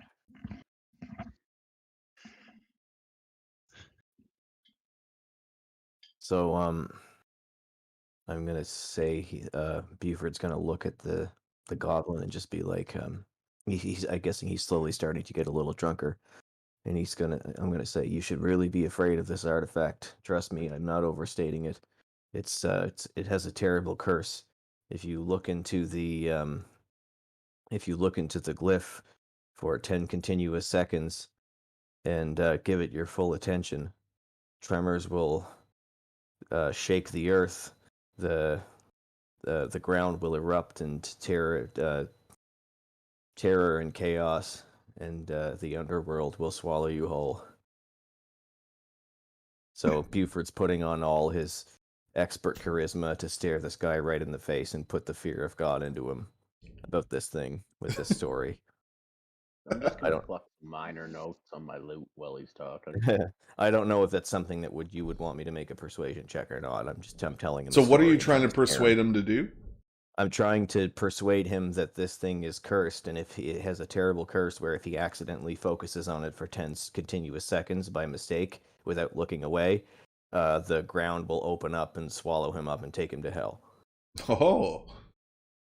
And before the ground opens up, it will be preceded by the earth will tremor, and then a chasm will open up and swallow you and your very soul, to be damaged to be damned to the underworld for all of eternity. And I say to him, you would be in great debt to anyone who would accept to take this from you for any price. He says, "Oh, I believe you are correct. I think 100 mocks would probably be the appropriate price. Perhaps I could find a buyer for it. So Buford will look right at him, and he'll say, "There's no way I'm taking this off you for 100 marks. If you want me to dispose of this for you, it's going to cost you at least 500." The goblin looks forward and he kind of picks at his ear a little bit, and you can kind of see him peeling a piece of dry skin off the inside of his ear. And it kind of goes, "Well, unfortunately, here it will remain." And you kind of see him open up, he puts his hand over to the right side of the area, and he opens up a casket that's next to him, just kind of like a little entry bin that's on the interior portion of his tent. And you can kind of see him bring it up and set it on the table, and you look in at the glistening artifacts that are in this, and he says, "You think this one's dangerous? You should see one of these." And he basically shows you artifacts from all different types. So I need everybody to roll anybody who's present, roll every knowledge you can. Every knowledge that you Yeah, so religion, Arcana. history, arcana, and I want your highest one.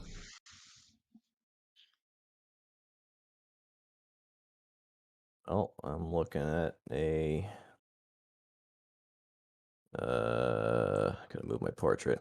That's history and arcana. 23. I have 23 And what was it for?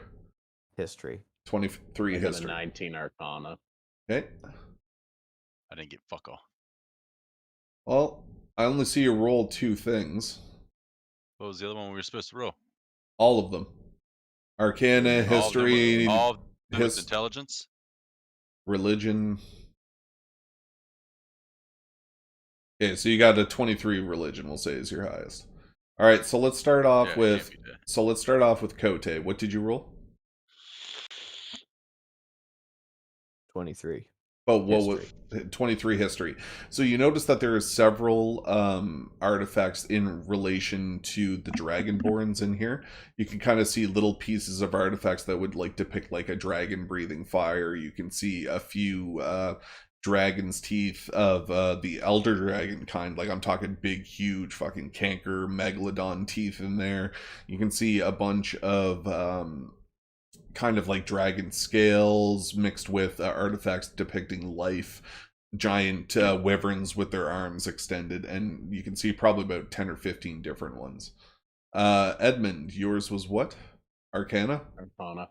So you can tell that although none of these items seem to be magical of sorts, you can tell that some of them could be used as ingredients in spells. You just got them all sitting in this fucking bucket. Yep. They're just in a bucket. And just to be clear, this is kind of like, imagine a fish bucket with a lid. All right, and who was the next one? Honky?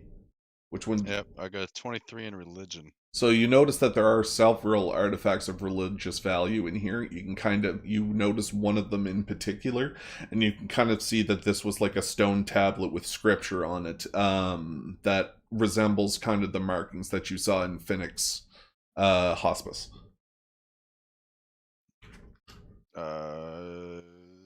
Okay. Can I look at that stone tablet there? He just basically, and as soon as you guys start to take interest in everything there, he snaps the lid shut. He says, "But this isn't what we're talking about," and he sets it back down on the ground. 1 second. Before he turns his attention to anybody else, Buford's still deadlocked with this guy, and he's not letting him turn his attention elsewhere. If that's cool. I don't know what you mean. Like He has you're him looking fully at him. distracted, like I am Buford's nose to nose with him almost, telling him in full charismatic flair that this amulet is going to kill him and that he needs to pay me $500 to dispose of it. All And right.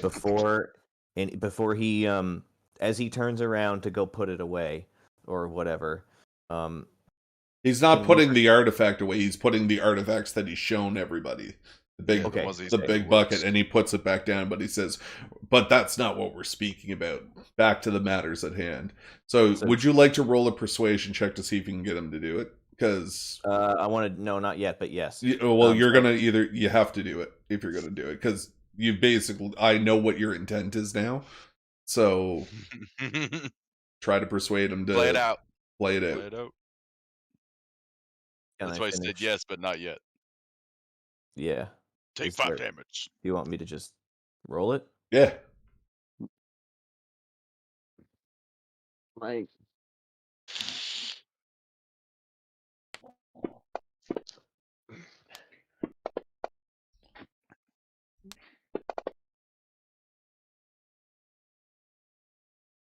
Okay, so he says that he's not exactly in agreement with it, but perhaps a bargain could be made. Yeah, I didn't think so. do you think I could step in Alright, and I'll try let and it, also persuade him? Or no? You can try to interject into the conversation if you wish.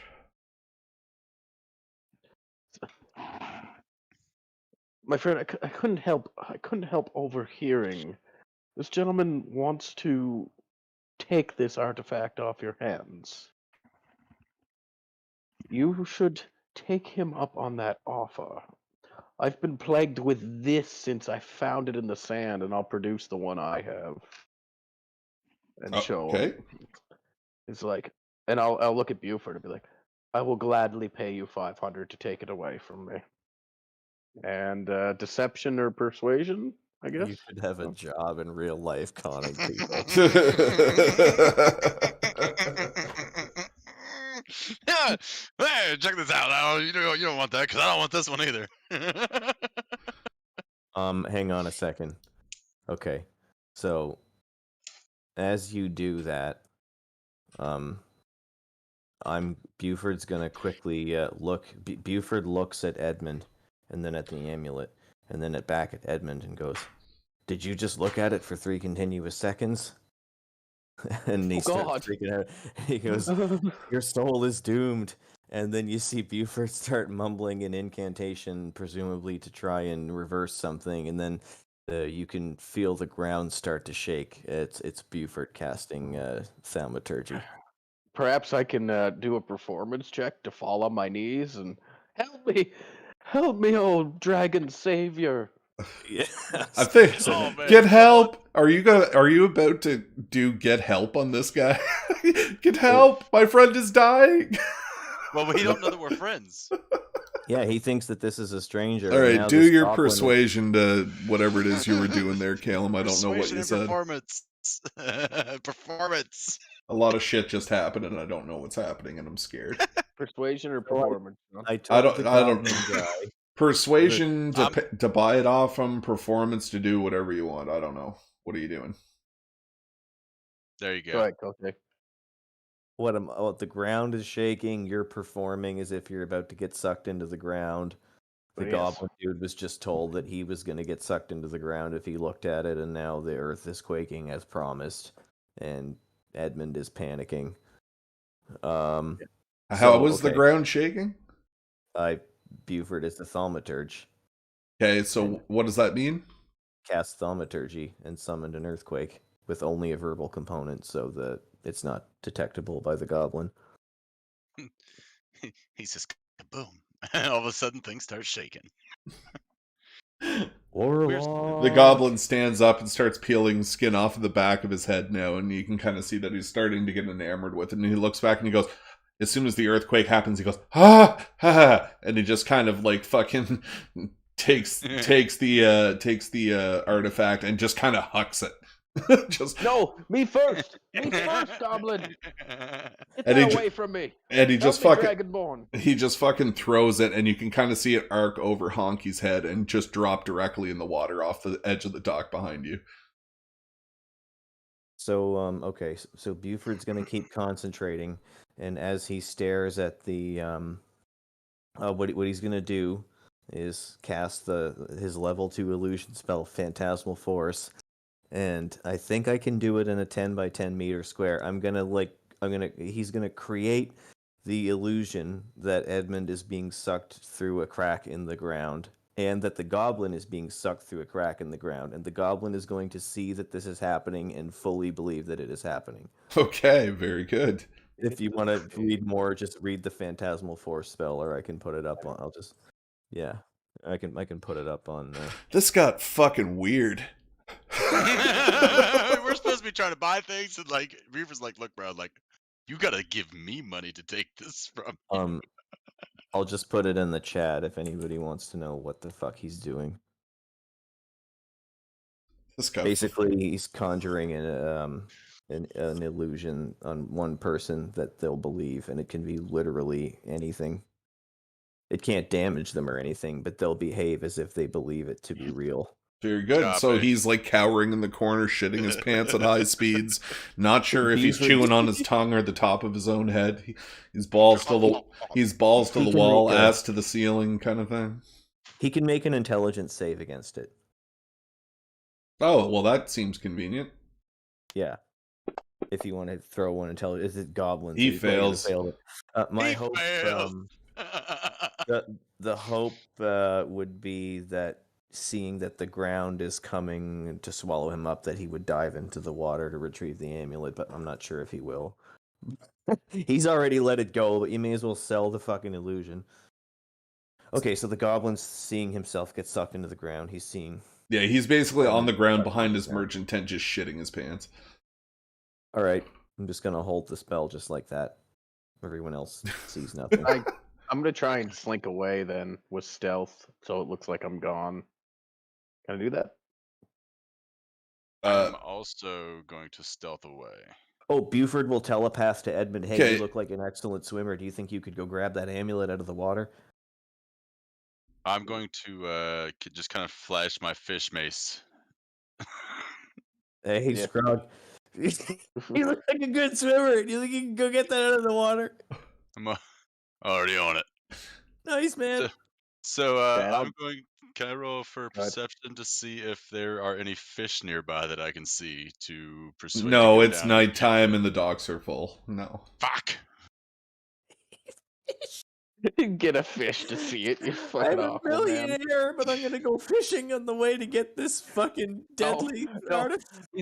His mace, he could control fish with it. Yeah, I like- could have just like stuck it down Oh. to the. Yeah, so I could I'm have been like, sorry. "Hey, fishman, go I get that." totally, shit, I could have conjured a fish, but I'm busy concentrating on this. He's Right. gonna get stuck to hell spell. All right, Okay, so I don't. I'll get I'm past gonna Good. it. and I'm gonna re-roll that because 1. 9. Oh God. Okay, so, yeah, that happens. And that's Alright. it. Buford can finish this scene however he wants to. All right. It's up to the goblin how he'll react. Buford has received the amulet. He didn't receive his money because he went too far and scared the piss out of him, and he just threw it. So Buford is going to stop derailing the campaign now and let everyone else play for a little All right. bit. So as you kind of step forward and realize the other goblin has returned. Hi, goblin. Well, you're over at the other stall. You're talking. You said hi, goblin, to the guy shitting his pants. Sorry. No, Buford doesn't say hi, goblin. He's maintaining the spell. You okay? Just get out. You got what you wanted before it turns bad. At a game, of course. All right, saying that. so that is. I'm going to go back to the bank since that's where I'm at. I'm going back to the bank to see about my goblin loan. I could possibly even lower the amount considering I have done the math and bought the things that I want. Okay, so the goblin has returned, and he kind of ushers you over, and he says, "I've arranged a meeting. If you want that loan, possibly we're going to have to get you to talk to the captain, and he's arranged dinner in 1 hour on top of the main deck, or on the main deck of the ship." Aye. So I'm going to let my crew know now that we have, like, he ushered me away from the group and told me this in private, right? Yeah. Okay. So I'm going to go back to my group and I'm going to let them know that I have a meeting with the captain to obtain some finances and a ship. We have a ship. No, No, you don't. We have a ship that we are renting from Crix. What happens if we just leave with it? Well, Crix lives in our town. It's kind of hard to True. leave What with. if we just trade Have a Crix's ship personal for a army? new ship? So here's my RP behind this, because my Scrog does not like Crix. Like, we are making great money together, but Scrog does not like Crix because he can see that Crix is making money off of Scrog, and I don't like that. Yeah, Right, Buford doesn't like Crix either because he has no principles. Right, and Locke, that's the only thing that Locke and Scrog agree upon right now, is the fact that they don't like Crix, and Finnick doesn't like Crix either, because Finnick's from this town and has addressed his distaste for Crix. Yeah. So You just basically did my job for me. Thanks. Long story short, what exactly is forcing us to pay rent to this Crix? Like, he would be lost without us. We're developing this town around him. And he's taking a cut. So at Hey, the I see moment, it. We tell him we're out. Keep your fucking boat. He gives us the boat for free. Or so long as we continue building this town, we use the boat for free. And what does he have to say about it? so I say we employ somebody to watch Crix and keep tabs on his actions, and like try to obtain his contacts, like see who he's talking to, see who we're trading with, see who we are obtaining our goods and services from, to try to establish our own connections with this, so that we can alleviate the need for Crix, and then we can just alleviate Crix.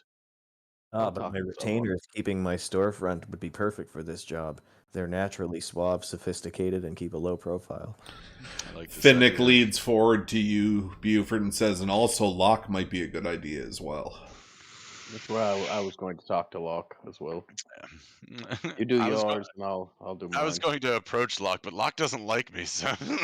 Anything to keep her hands off that smelly dark elf. Yes, quite. But leave her to me. She owes me one. You're the man for the job. Okay, so we are all in agreement that we are going to we're going to take the next couple days to try to secure our own trade routes and stuff like that, right? Oh, Yeah, also, so I have a meeting with the captain to get all these things. Quite the bigger ship than what we already have. Quite the nice ship. It is what we will need for everything we will ever need from here on out. It's your prerogative. Do you need a crew to sail it? Because I'm not sure we could afford that. I am working on that also. Well, it does seem to be made of magical vines. Who's to say it's a ship at all? Maybe it's a credenza. Jesus Christ. Oh, Buford, you're a lark. I'm actually a swallow. All right, so we all now have our missions that we're doing for the next... They have what they're doing for the next hour, while I'm waiting for my meeting. How long is my meeting going to be? I don't know. Okay, so do you guys want to plan what you're going to be doing for the next couple hours, and then I'll just fish right here until our meeting just starts. so you know, the invitation was made to everybody, not just you.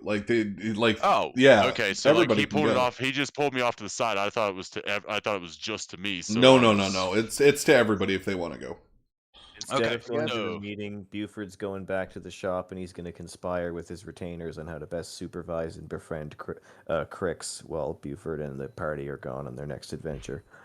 All right. I guess the only thing that I'd like to do at the have to go with buying shit and stuff before we move on from that event would be potions of healing and potions of greater healing. You probably aren't going to allow me to buy as many as I can, so I should just put it out there. How many potions of healing could I purchase, Sean? Let's do 2d4 plus 2 hit points. They cost 50 gold pieces apiece. Let's do 2d4. I carrying groceries. I want to 5. try to catch a fish. So you can buy 5 of them. When I get back. And what about greater healing? That is going to be a d4 divided by 2. Well, that is it's a 3, so you can find 2. 2? Okay. So 5 potions of healing and 2 potions of greater healing. Yeah, I'm gonna buy all of those and store them away for. So I'm gonna take it under the assumption that the jewelry that fucking Honky gave Finnick is actually worth money, and he can trade it in for the breastplate, so I'm going to add it to his character now. Okay. And I need help on how to do it. So I go to character. Find the item, drop it in your inventory, and then on the right-hand side, there's carried, and then like a shirt. Change it to equipped, and take off equipped whatever he currently has equipped. All right, so it's plate mail, right? Yeah.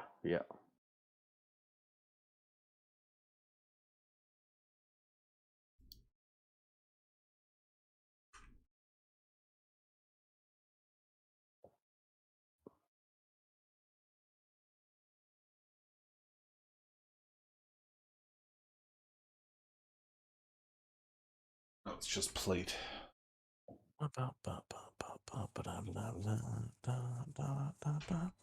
Half plate plus plate, full plate. There it is. Okay, so now I drag it into my inventory. Mm-hmm. Okay, and then I go to where again? On the right-hand side, there's a bag, carried, a shirt, equipped, or an empty space not carried. Change it to a shirt. Beside the dragon's head, in between the numbers of weight. Yep. So wait, and then is my shield here? dequip Oh, my whatever shield. else That's you why had. my AC never went up when I put on a shield. That thing's not set either. Okay, bam. T-shirt. Equipped shield. Fuck you. There we go. Thank you. Okay, and next what? De-equip whatever else you had on there, and then you should see your AC change to 18 or 19 with the shield. It's the So change. next to impossible to hit.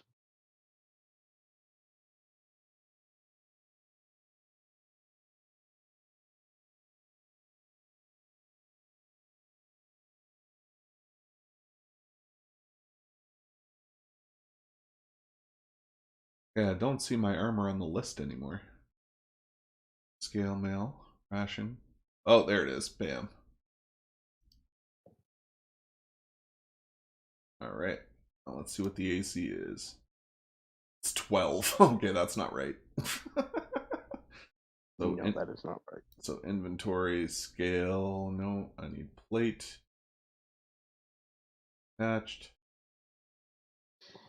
There it goes. Now I wonder if I have an extra shield equipped to make that 20 word, and it should be 19 or something. Where's that extra AC coming from? The shield, did you drop it into your inventory from the player's handbook? I did. No? The shield is right here. So the shield is equipped. So it should just be the plate and the shield as far as I can tell.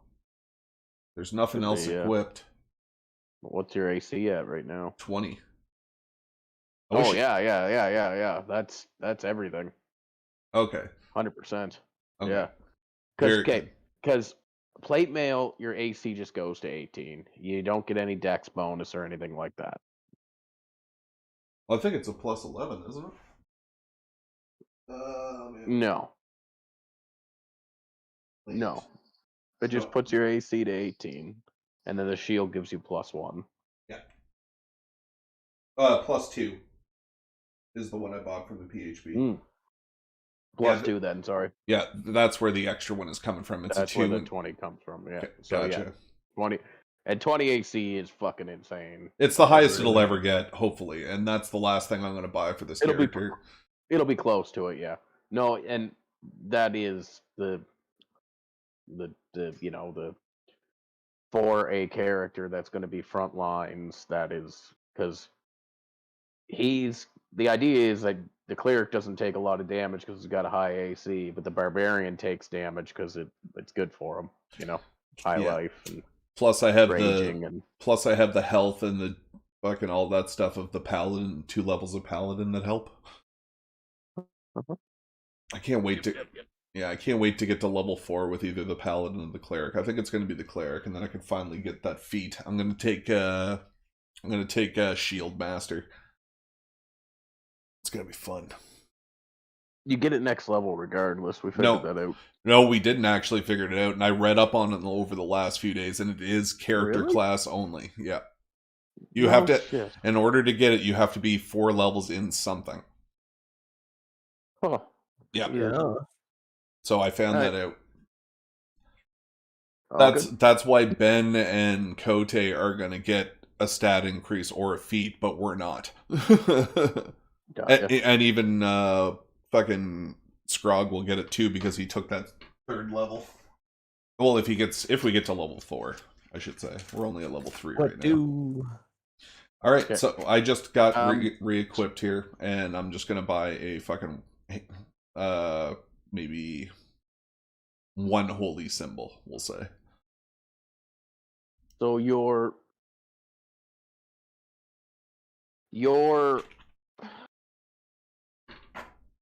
list that you get, because it sounds like you put it in work to this, so we should explore it. Well, what were the other things you said that weren't standard shops? Oh, nice, good. I forgot about that actually. Where is my sheets of paper? Just as an aside, shouldn't my proficiency bonus be equal to my level? No. No. Oh, why do There's I a think list. that? Look at your character sheet. There's a list. Well, it doesn't just go up. You're just a warlock, so you can just look at your warlock thing. It goes up. Doesn't go up. I think at linearly. level Good. 5 I it thought goes I up fucked plus up. 3. Good. Yeah. Everybody gets the same proficiency bonus. It's your global level is your proficiency bonus. And that anything that says proficiency goes up with it. It's just a way of There it is. I see it. So Everybody there gets- is a stand number 6 is test your strength. Stand 7 is fortune teller. Stand 8 is archery. Stand 9 is food and drink. And you guys are at the bank right now. At stall Okay. 10. I will go to the fortune teller because that's what I used to do when I was in the circus. Very good. And what do I see? So it's basically all you see. There's nobody manning this station. You just see a crystal ball on a pedestal in the center of it. And you can kind of see there's a little bit of a lineup. So there's about 2 people in front of you. You can kind of see one of them stand forward, puts a gold on the table, and then puts his hands on the crystal ball, and you can kind of see him stare into it directly. And just all of a sudden you see a tear drop from his face, and he kind of does like a bow, and steps away and walks off. Next person comes up, and it's a female, puts a coin up on it, puts her hands onto the crystal ball, and then leans back and peers into it to see something. You can kind of see her kind of giggling a little bit, and you can kind of see her start to blush, and then she runs off. Oh, I see. She saw my reflection. Am I right? Am I right? Yeah. All right, so I'll go up. I'll chuck a gold on the table and put my hands on it and kind of laugh a little bit and peer into it. Gotcha. So, you see visions of just basically, you kind of recognize them to be like, kind of like the way spells would look when manifested by hands, just kind of like darting colors and all this kind of stuff, and then an image focuses in on it, and you can kind of see an image of Karamor and all of the city, like you can kind of see it in the future, and it just looks fantastic. It's very heavily fortified. It seems to have stone walls all the way around outside of it, cannons lining the walls. Inside, you can see that there's twice as many buildings. The infrastructure is a lot bigger than it was. And you can kind of see over in the merchant district side, you can see the buildings have been all built up multiple floors. And you can kind of see that there's like a military district now. There's also a magic district. And down where you see Horrors, Ors, and Moors, you can see that it's tripled in size and has 4 floors and has big signs up on front and kind of like lights that flash in front of it. Like, oh. I'll just smirk a little and take my hands off and take a step back and wonder what the other 2 try to remember what the other 2 boosts the DM said were. Strength contest, not doing that.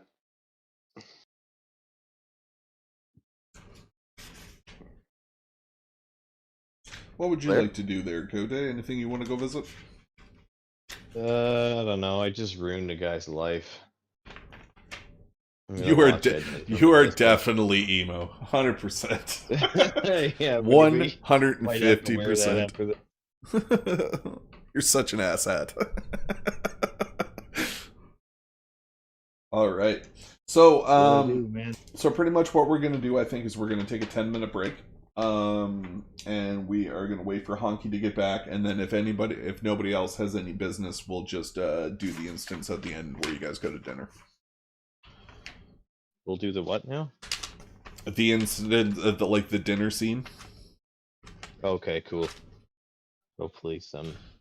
So yeah, if you guys got to go to the washroom or go get drinks, go do whatever. Yeah, that does work for me. I do gotta go with all these things and more. All right, we'll see you in 10. Yep.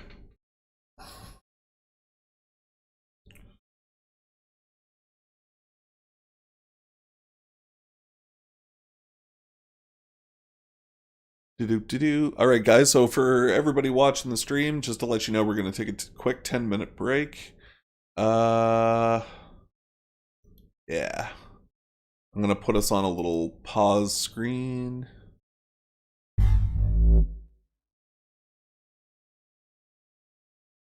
And we'll see about give me a second here.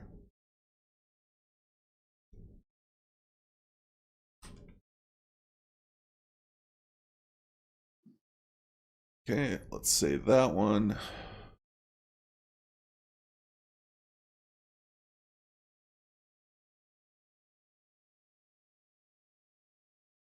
And then we'll put image.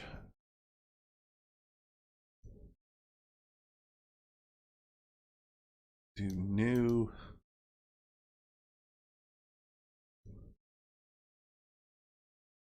Bam.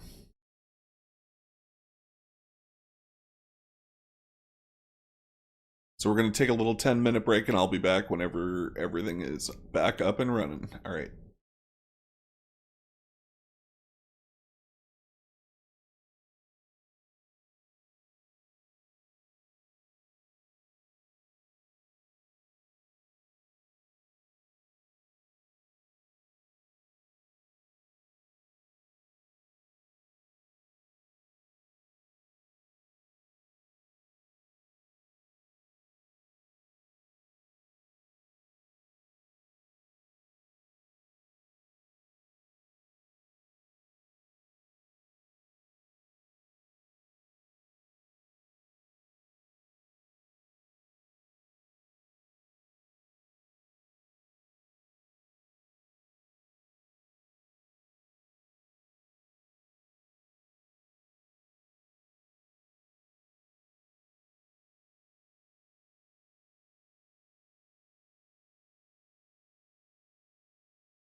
object. Davos can help you. Doesn't he have an amulet shop?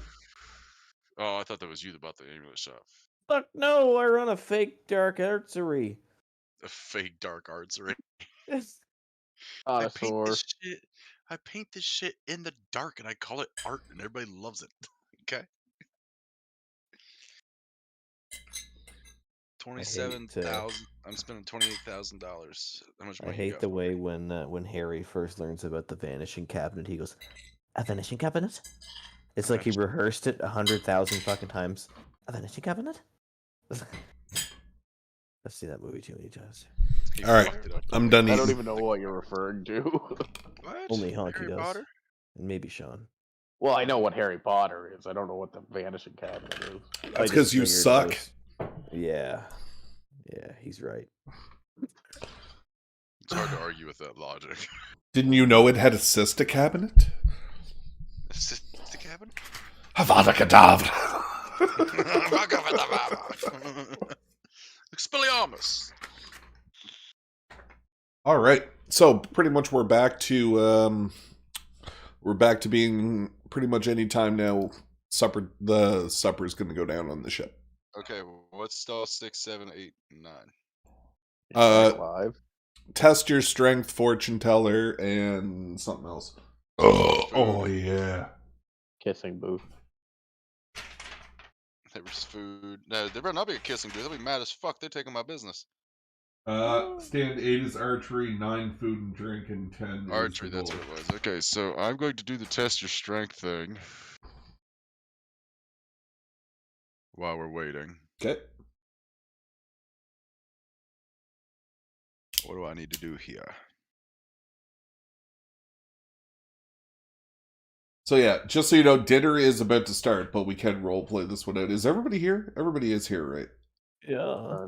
Yeah, we're all here now. Okay, everybody's here now. Okay, as you walk up, you can kind of see a like a halfling, kind of like little jig style guy just standing next to it. And it seems like his body is about the size of the hammer he's handing to you. Test and see. Smack this as hot as he can, and perhaps there's a prize involved for you. So can I use the cantrip rage Oh fuck! before I swing this hammer? How does rage work in this one, Calum? If he goes into a rage in a crowd of people, he just starts attacking anybody? No.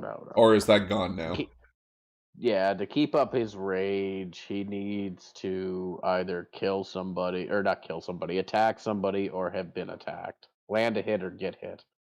Right, And so I it just gives go him- into a rage, use it, and then if nothing hits me or I hit nothing else, I go out of the rage.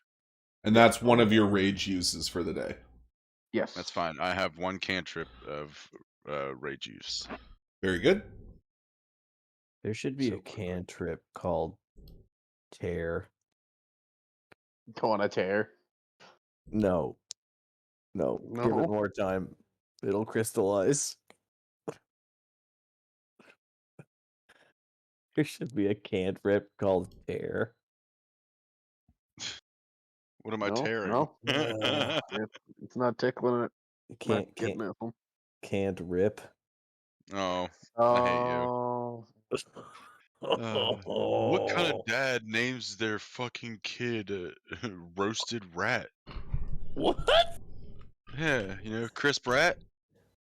It's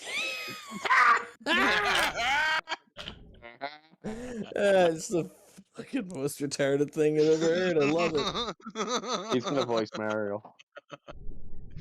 I know. It's a All right. travesty. All right. Anyway, here we are. Okay, so I rolled a Never 20 mind. on that, Sean, or a 16 plus my 4 is a Oh, 20. you crack this thing and like it almost shatters the bell at the very top in half, and it comes back down with a really big crash. The halfling disappears behind the back of the machine. It comes out, and he's holding 2 gigantic meat skewers, and he hands them to you. Says, "This was made fresh for ye." All right, so I'm gonna toss these things in the bag because. Oh no, these are, just so you know, these are like meaty, like marinated motherfuckers. If you put that in your bag, I'm gonna make you role play for an hour to clean it. Yeah, made fresh for the ye. Made fresh for ye.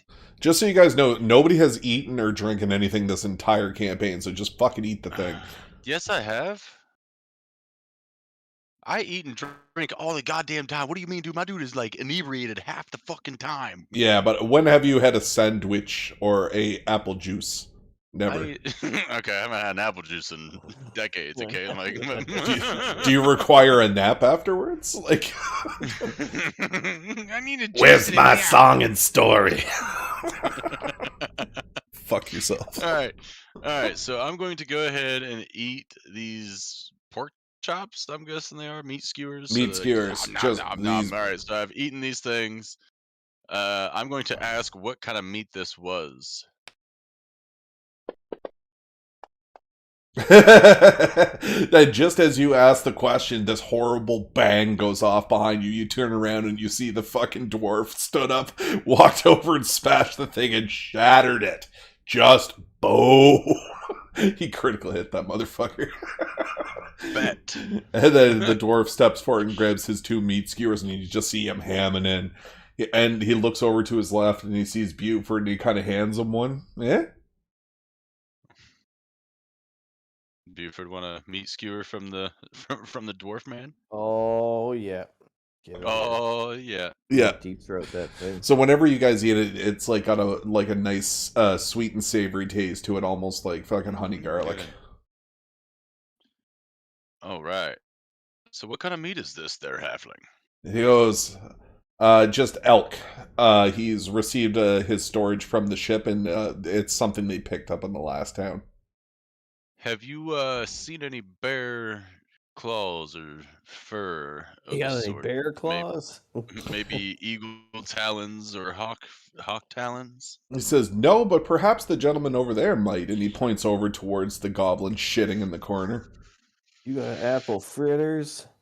Fuck yeah. apple fritters. Does he have apple fritters? Let's see. Hold on. Yes, he does have apple fritters. It was a I weird want reference that no one got. Just one let of it those. die. So as you bite into this pastry, it just fills your mouth full of full of like this weird tasting citrusy garbage that just does not agree with your orc palate. That is. I'm going to spit that out and hand this thing to whoever actually wanted it. This isn't rancid. Make This it is- again. The dwarf gives it a try, and he seems to enjoy it, and he passes it down the line to Buford. Oh, Buford will give it a little scaly nibble. So whenever Buford goes to eat it, you notice that it's very disgusting the way he eats. He kind of eats it like a Komodo dragon. He doesn't chew. He's just like, I'd say it's more like a duck. Takes time to chew. Right on. And then all of you, then what you see is just over to your left, the goblin is like beckoning you to come across the deck up to the ship. all right, so onto the ship we go. Okay, as you guys go up onto the ship, you cross over the deck and onto the plate. You notice that I'm going to give you a short description of it. Where is it?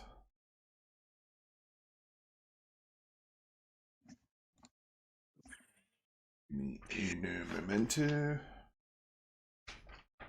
There is a phallical-shaped fish in the water. That's what you see. Oh yeah, it's one of the other sheets. Here we go. It's a dickfish. Haha, here it is. Okay, so as you board up to the top, you see that the captain has returned, and he says, "Welcome, my friends, aboard the Machiavelli," and he just points over towards and to the left and right. You guys see about 20 deckhands, a bunch of mix of races. The ground, the top deck is a dark oak planks folded around the deck, around a grate in the center, kind of where you see storage holds in the boat. Where you can see down below deck. And as you guys walk by towards where the captain is, you can see a glowing energy source in the center of the ship below. You see that there are 3 decks to the ship, and the energy source goes between all 3 decks, and there's kind of like almost like scaffolding built around it. Where the sails are anchored seems to be made of some kind of tempered iron held in place by large metal cylinders. And the captain steps forward and says, "And what can I do for you, my friends? I believe business was to be discussed." And he kind of opens the door to go down to the bottom floor where supper is going to be held. So I'm going to go ahead and go down through the door. I'm here to speak to you about financial businesses. Very good. So he goes down the stairs first, and wow, you're mildly irritating. I've been told that by a lot of people. Not you. Oh. Just robbing the chat? No, fucking Kote's fucking changing directions of tokens and fucking nonsense. Pew, pew, pew. Strong's doing cartwheels while he's waiting. Anyway, so as you guys go down, you notice that it goes open into a big banquet hall. There's a very large table where it seems there's like 20 or 30 spaces, and you can see a grand feast has been made. You can see everything along the lines from fruits and vegetables to hard charred boiled meat. You see a lot of herbs and spices, soups and pastries and all that kind of stuff. And he kind of gathers you around, and he has his seat at the end of the table. And it just seems like plates start to float up into the sky and spin around the top of the table. And he says, "Sit down, my friends. What would you like?" And as soon as you guys go towards the seat, you can kind of see that the plates are starting to kind of float, and then they land on the table directly in front of you. Fancy. Is your name Harry? You're a wizard, Scroggy. I would like to send a message to Scrog and be like, I don't necessarily trust these people. Don't sell your soul for this boat. You get my drift. I can't communicate back. I'm just going to No, nod. you cannot. All right. And I'm gonna intently watch the captain and try and get a read on him via an insight check at some point after he starts talking and the conversation goes. All right, well, why don't you start with a perception and we'll work our way from there. Sure. Big old bad perception. Kabamo! Oh. Well, let's proceed. So on his left hand, you notice that as he starts to eat with a knife and fork and kind of like enjoy his meal, you can see something protruding from his wrist. You can kind of see that a small cannon has been placed on the inside of his jacket, and you can see it attached to his wrist via mechanisms that hold it in place by a leather bracer. Did you say a fucking cannon? Yeah, like a blunderbuss attached to his wrist. Like a hand cannon, yeah. Okay. Yeah, so you see the hilt is ivory, attached by several metal skewers that come from the bottom of the gun all the way up to the trigger.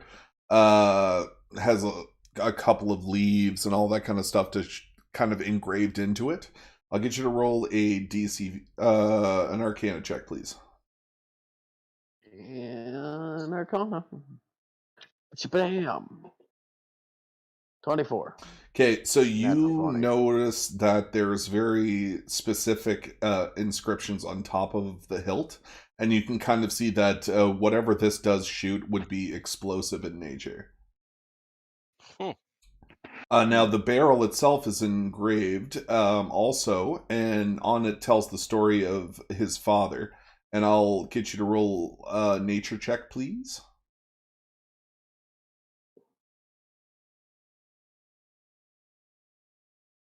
Not just Calum. Just Calum. No.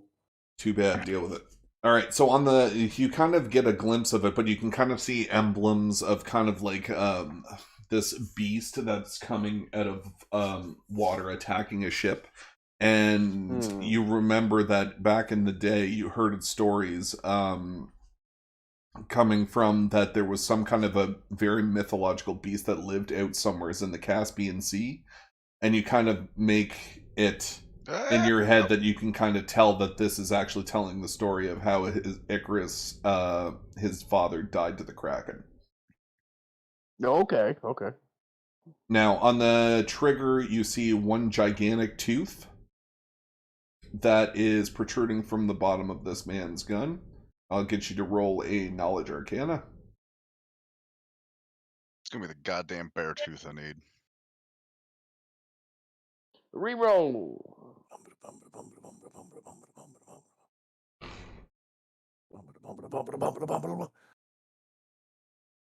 And you just noticed to be a regular tooth. Gotcha. What if you switch that to an 8? Can I switch it to an 8? Sure. It's a Or a D20. 7, I guess. It'll be a 7. So 11. Oh, it goes up. I thought you meant you just wanted to change it to an 8 or a 7. I was like, okay, cool. You Change see it less to of a an 8. tooth. Good job. Yeah. 11 then. All right, you noticed it to be a dragon tooth. Oh, okay. Like a Buford dragon tooth or like a dragon tooth? Like a wyvern tooth, we'll say. Like an actual dragon. Mythical dragon, not dragonborn. Yeah, you're just a wannabe. Poser. Fucking wyvern. So that's what you see on him. And he leans back in his chair after taking a big slice of meat and chewing it thoroughly.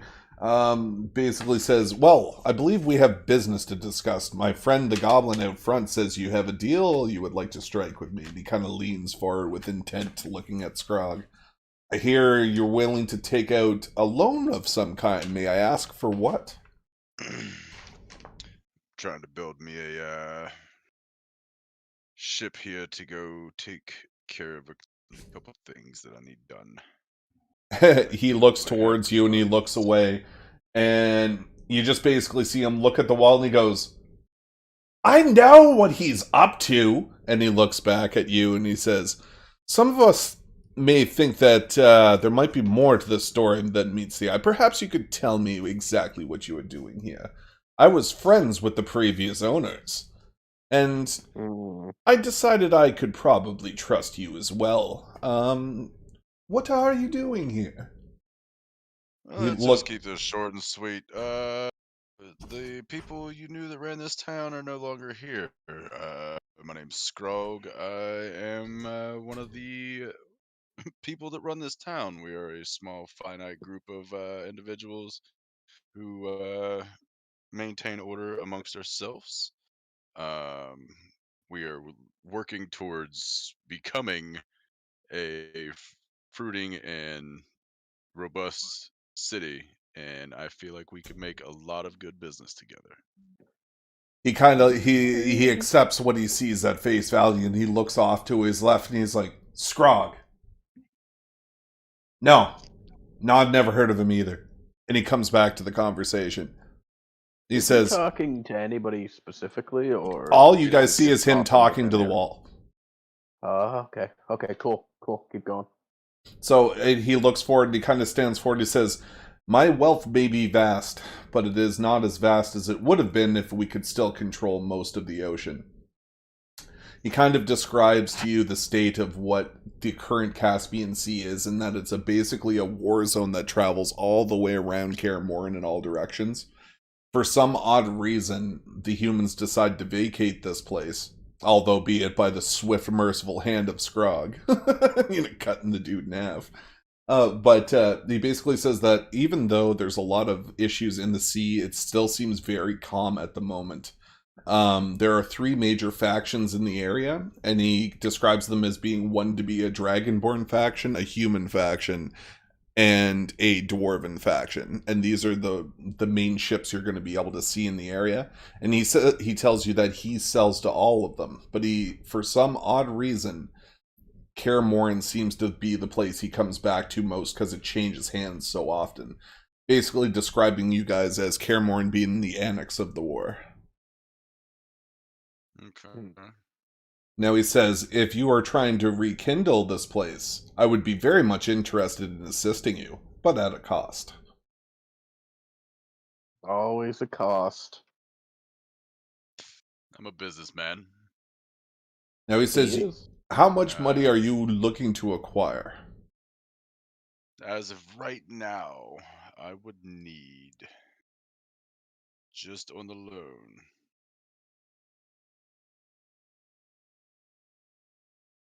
I would say I would need 30,000. He said 30,000 gold, you say. He looks over towards the wall and he says, 30,000 units that are going to procure the things from your shops. Whether it be these marks that you guys use or the almighty gold that we use. So what are you asking? I He need a wants loan. 30,000 Yes, gold. I know the loan, but what was the rest of it? Okay, so like these guys use marks. Yeah. We don't use marks. Mhm. We use gold.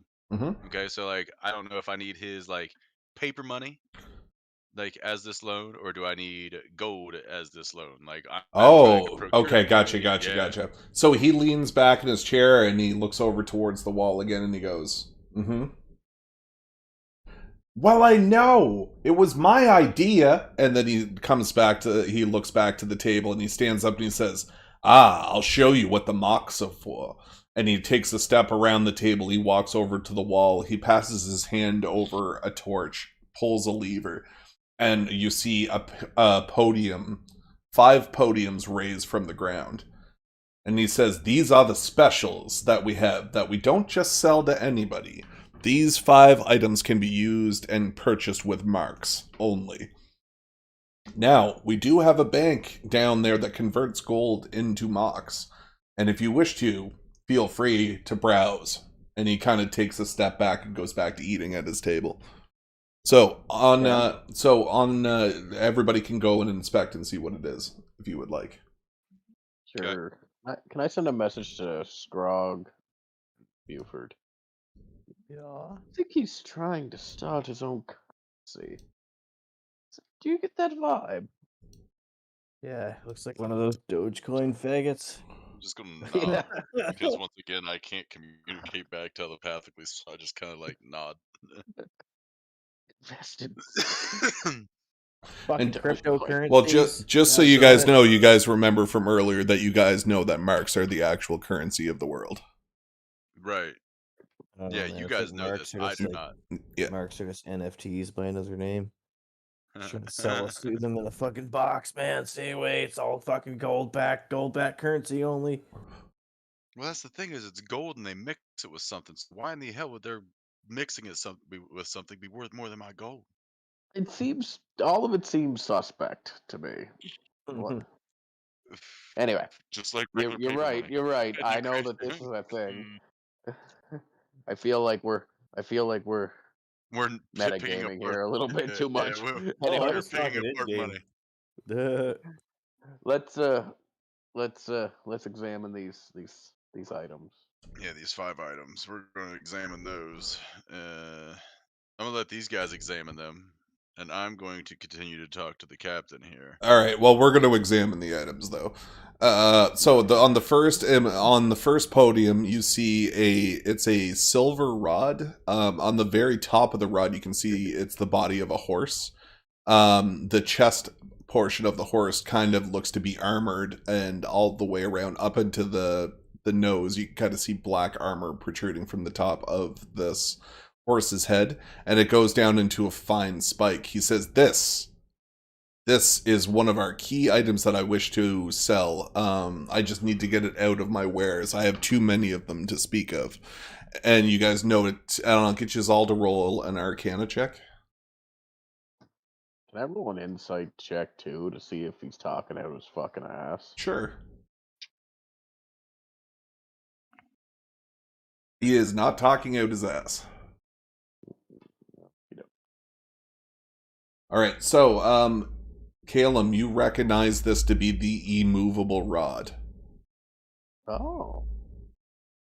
All right. Well. So, what Kind you of are able to message recall from it, you know that this is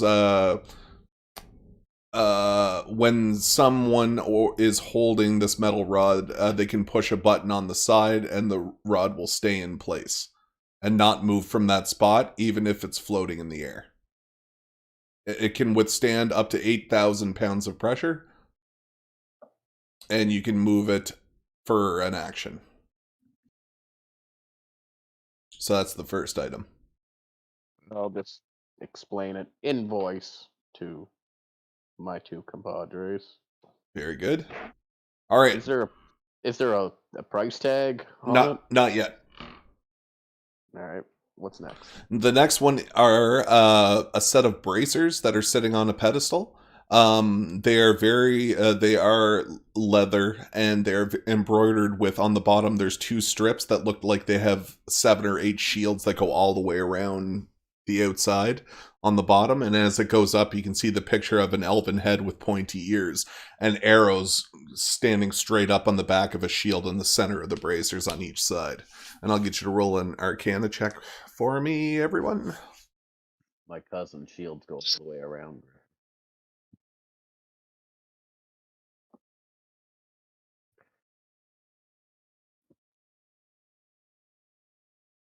All right, Honky, you know these to be bracers of archery. Gives you +2 bonus on damage rolls with long or short bow. Copy. Are these also useful with his flintlock pistols, since they are useful with bows? Yes. Okay. The third item, when you walk up to it, you notice that there's a black lantern sitting on the edge, and just imagine kind of like a tea kettle minus like the spout for the water, and it's got a big circle disc on the front of it, and on the disc it looks like an eyeball that has a metal eyelid. And I'll get you guys to roll an Arcana check on that. Will you count that Arcana check that I just rolled? Sure.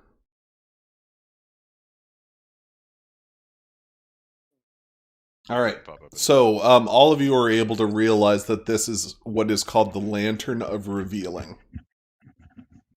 So what this does is, up to 30 feet, anything invisible can be seen.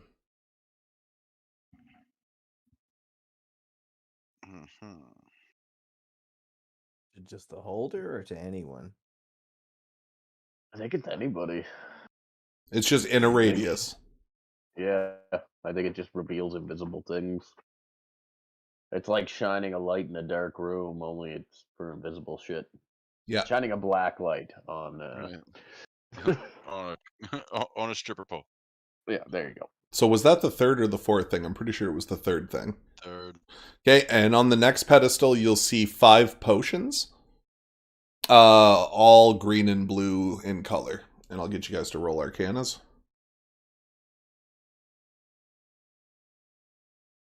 Got a 14. You see fuck all. Neither of you seen fuck all. Alright, Scrog, you know these to be potions of climbing. Copy. So, and on the final one, you see 2 stones that look to have like very exaggerated, very ridiculous looking elf faces on them. They seem to be smiling and laughing. They are very, very, I would say probably more of a chestnut brown.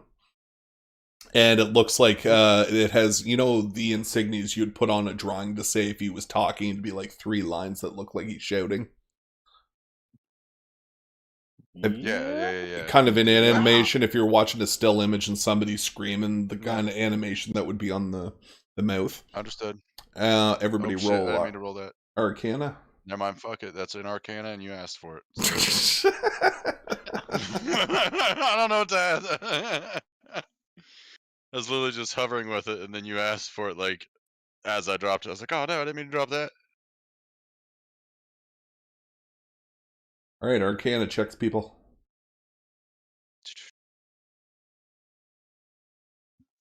Well, we're seeing whatever. Alright, so Scrog and Edmund, you both recognize these as being sending stones.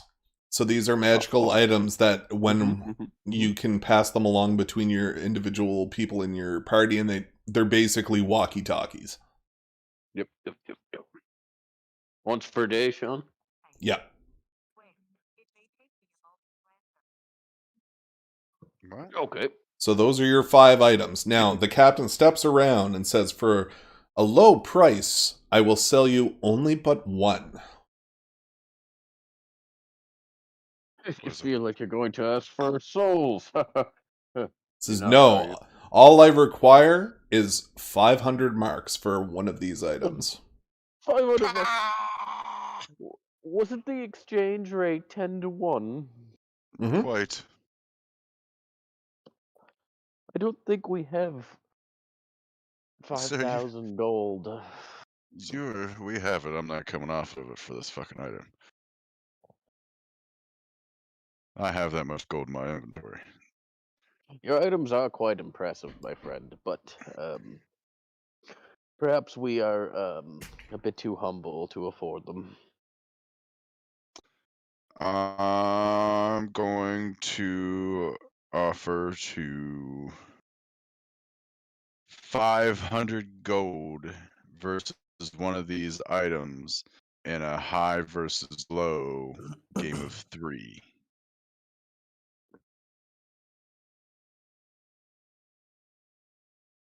Sorry, I'm just reading. What are you saying? I'm going to gamble with this man. 500 gold. He says, Versus- no. Says, the prices are fixed. If you don't want them, that's fine, but I will not be coming down in price for any of these items. All right, then Well, I'm back to our out. loan. Back to our loan, then. Yeah. So, metagaming a little bit. So, if I decided that you guys are going to eventually meet up with this guy again at some point, so this is kind of going to be like something that you can come back to later. Gotcha. So just wanted to throw that out there. So he sits back down and he starts eating his food and he's like, very well, if you guys are that stingy with the money, I guess perhaps maybe we can talk about the deal. Now, in regards to it, if we had the money, we wouldn't be here trying to procure a loan from you. and he says, well, some people are too interested in their own regards, I guess, but at least I had to try. I almost sold those sending stones to a king just to the north before. I almost procured the sale, but he said no at the last moment, expecting to buy a few of my relics instead. Do we look like kings to you, sir? He says, I can never make an appropriation on a person's appearance. I once laid with a woman that I thought was a whore. Turns out she was royalty. Oh, you too. You can still be a royal whore. Oh yeah, and I don't remember if I said this though. Just as a heads up though, that it is a tiefling, right? I did say that. Oh yeah. I don't know what a tiefling is. It's a goat person, Half basically, demon. half demon. That's so much. Okay. So, Captain, who are you speaking to towards the wall there? And I just kind of like motion towards the location. Oh, that you're he was going looking there. at. He looks over to the wall and he's just like, nobody. Silence. I'm just going to brush that off and check on my money. Like, so do we have a deal here? Absolutely not. Not at this time. So he pulls out this ledger and he starts going through it and he just basically slides it over to the table and it basically shows you all of the, it's his record keeping. Now, right now his net worth is about 1 million gold with all of the ships that he has and all this kind of stuff. But you can notice that the sales have been dramatically decreased since the humans left this island. So he basically explains to you that I have not the money to give you at this time, but I do have a plan to make more. He basically describes to you a plan to rob a local treasury in the human city to the north. And that could probably solve all of our gold issues. I'm going to put a glint in my eye, and I'm going to try to persuade this man. In the situation of, since you already own the items that I'm trying to obtain, could you use them as a like you loan them to me? I use them and I pay you back at a X amount every time that we meet. Okay, he leans back and he looks towards the wall and he's like, what do you mean, no? Very well. And- What are you to talking sweeten about? this How deal. dare you talk to me that way? He turns back to the table and says, "Absolutely not. It has been decided." Message to Scrog. Don't trust this man at all. I feel like we're dealing with the devil. We should cut ties now. All right, so Buford, I need you to roll a perception check. Wisdom sucks. So you take a look around the room and you're starting to get like a sneaking suspicion that something isn't right. The captain stands up from the table, backs up and says, "Excuse me, I need to piss. I'll be right back." And he kind of just starts to stumble off. He's still pretty liquored from the show he put on before. But in the back of your mind, you can hear something faint in the back of your head, Buford, that's just like, oh.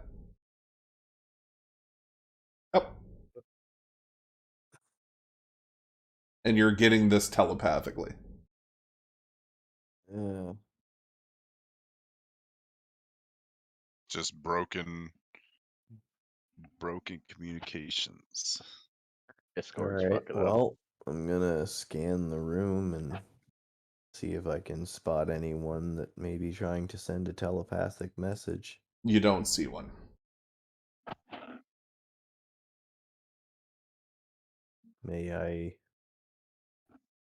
Is there any way I can deduce the location of it? You If can I get up and investigate explore and or walk around if you want. There's nothing holding you to your seat. May I investigate? Sure. Okay, you aren't able to find anybody. All of the deckhands seem to be above, and there's actually no people in the second or third floor of this place. As you walk a little bit closer to the bottom portion of the ship where the stairs are right next to the dining area, you look down and you can kind of see the glow of the energy source at the end of the hall. And it seems to be like very, very bright. In the back of your mind, all you hear is, eat. Did it get louder? Eat. Well, let's walk toward the energy source and see if the signal gets clearer. As you progress forward and forward, you can discern more of the message, and that you can hear it in a very ominous voice. "Help me." What's Buford doing? Acting strangely, isn't he? Can I direct my telepathy back at the source, or no? You can try.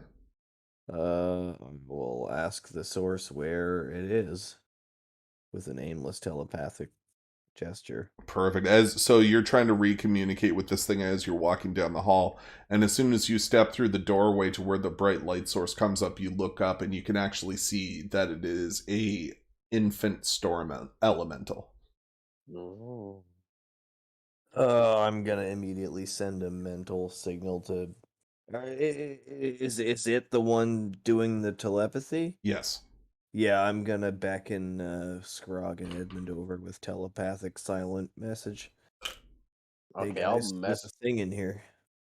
Can you hear that? No, but I'll message Buford. I can't hear anything. Tell you what, Scrog. I'll send Scrog in to help you out, and I'll try and stall the captain.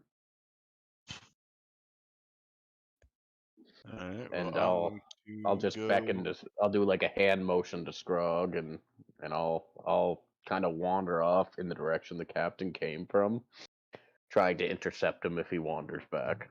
Perfect. So as Buford, as you're standing up front, you're starting to get like the full crystal clear message that this thing is trying to perceive to you.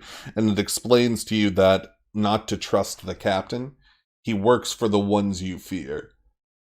Aid me in an escape, and I will make it worth your while. Please, I need assistance. And you can kind of hear it almost crackling under the pressure of its own mind being restrained back into the ship, and the energy source kind of starts to pulsate less, and then you lose it. Basically, you don't hear anything anymore telepathically. You could almost hear like a muffled white noise when this thing was talking, but now the white noise has gone away.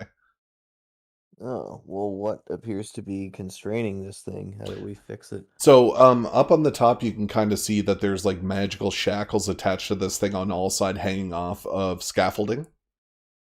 And you can kind of see energy sources that are actually kind of protruding into the second, third deck, kind of like almost like blood vessels. Can I detect whether it's magic that can be dispelled?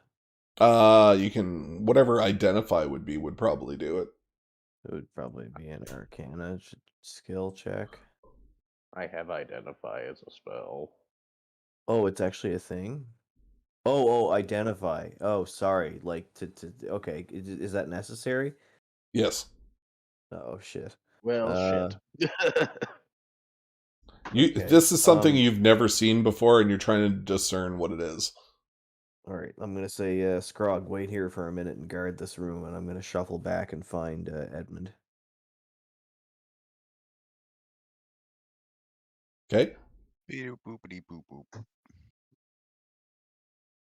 Edmund is sitting against a bulkhead humming. Hey, Hey, Edmund, there's some really crazy shit in that room. Go check out the shackles binding that elemental and see if you can figure out what the fuck it is and get rid of it with your bardic nonsense. I'll keep watch here. Sorry about that. I'll keep watch here and distract the captain if he comes back. I'm gonna do a nature check to see if I can depict what it is, since it's a elemental. It's nature bound, right? I don't know what that means. So the storm elemental, due to it being an elemental, elements are nature. It is magical nature, but it's still nature, right? So I could like nature roll this to try to pick out what kind of magic's holding it in there. No, that's not because it's not the elemental itself that's holding it in place. It's shackles coming off the scaffolding. So you'd have to do a knowledge arcana on the shackles. Oh, my arcana's trashed. Thought we had to use identify. No, but I'm trying to say it in a way to understand. It would be okay. Yeah. So I understand. yeah, you guys have never seen any shit like this before, so knowledge isn't a thing. Hopefully some bardic spells will be able to deal with it. I guess I'll just wander back and check it out for myself. I guess I discovered that maybe I'll need to use the spell Identify, and I shall cast it, a level 1 spell. Okay. So as you cast on it, you kind of go, oh, identify! And I guess. Yes. Identify! And Both verbal and somatic, and yeah. Yeah, very good. So you notice that these are basically like elemental chains.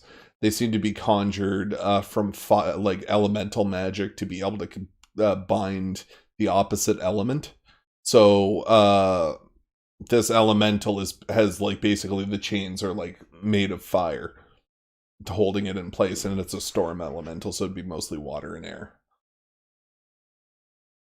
Can I deduce how to bust them or break No. them or remove them? No, not at this time.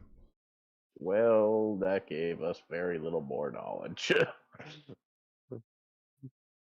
What was Since I'm standing here, can I see if those locks are pickable? You can do a perception check to see if you can spot anything.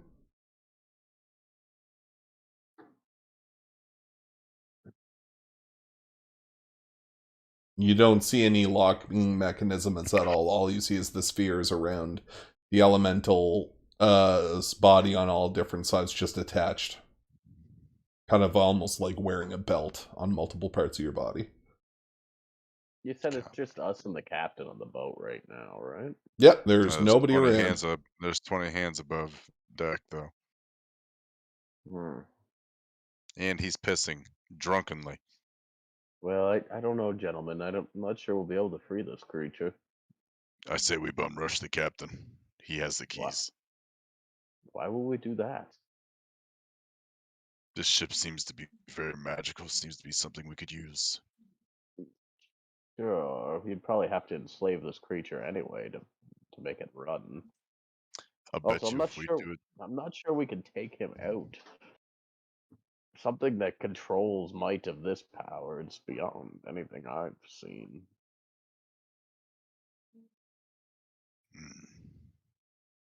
I think But- we can attack him in the bathroom. Catch him with his pants down. And then what, though? He's got an entire crew. Yeah, but if you kill the leader, the crew crumbles. Maybe, maybe not. Who would they fight for? Maybe he has a second in command we don't know about.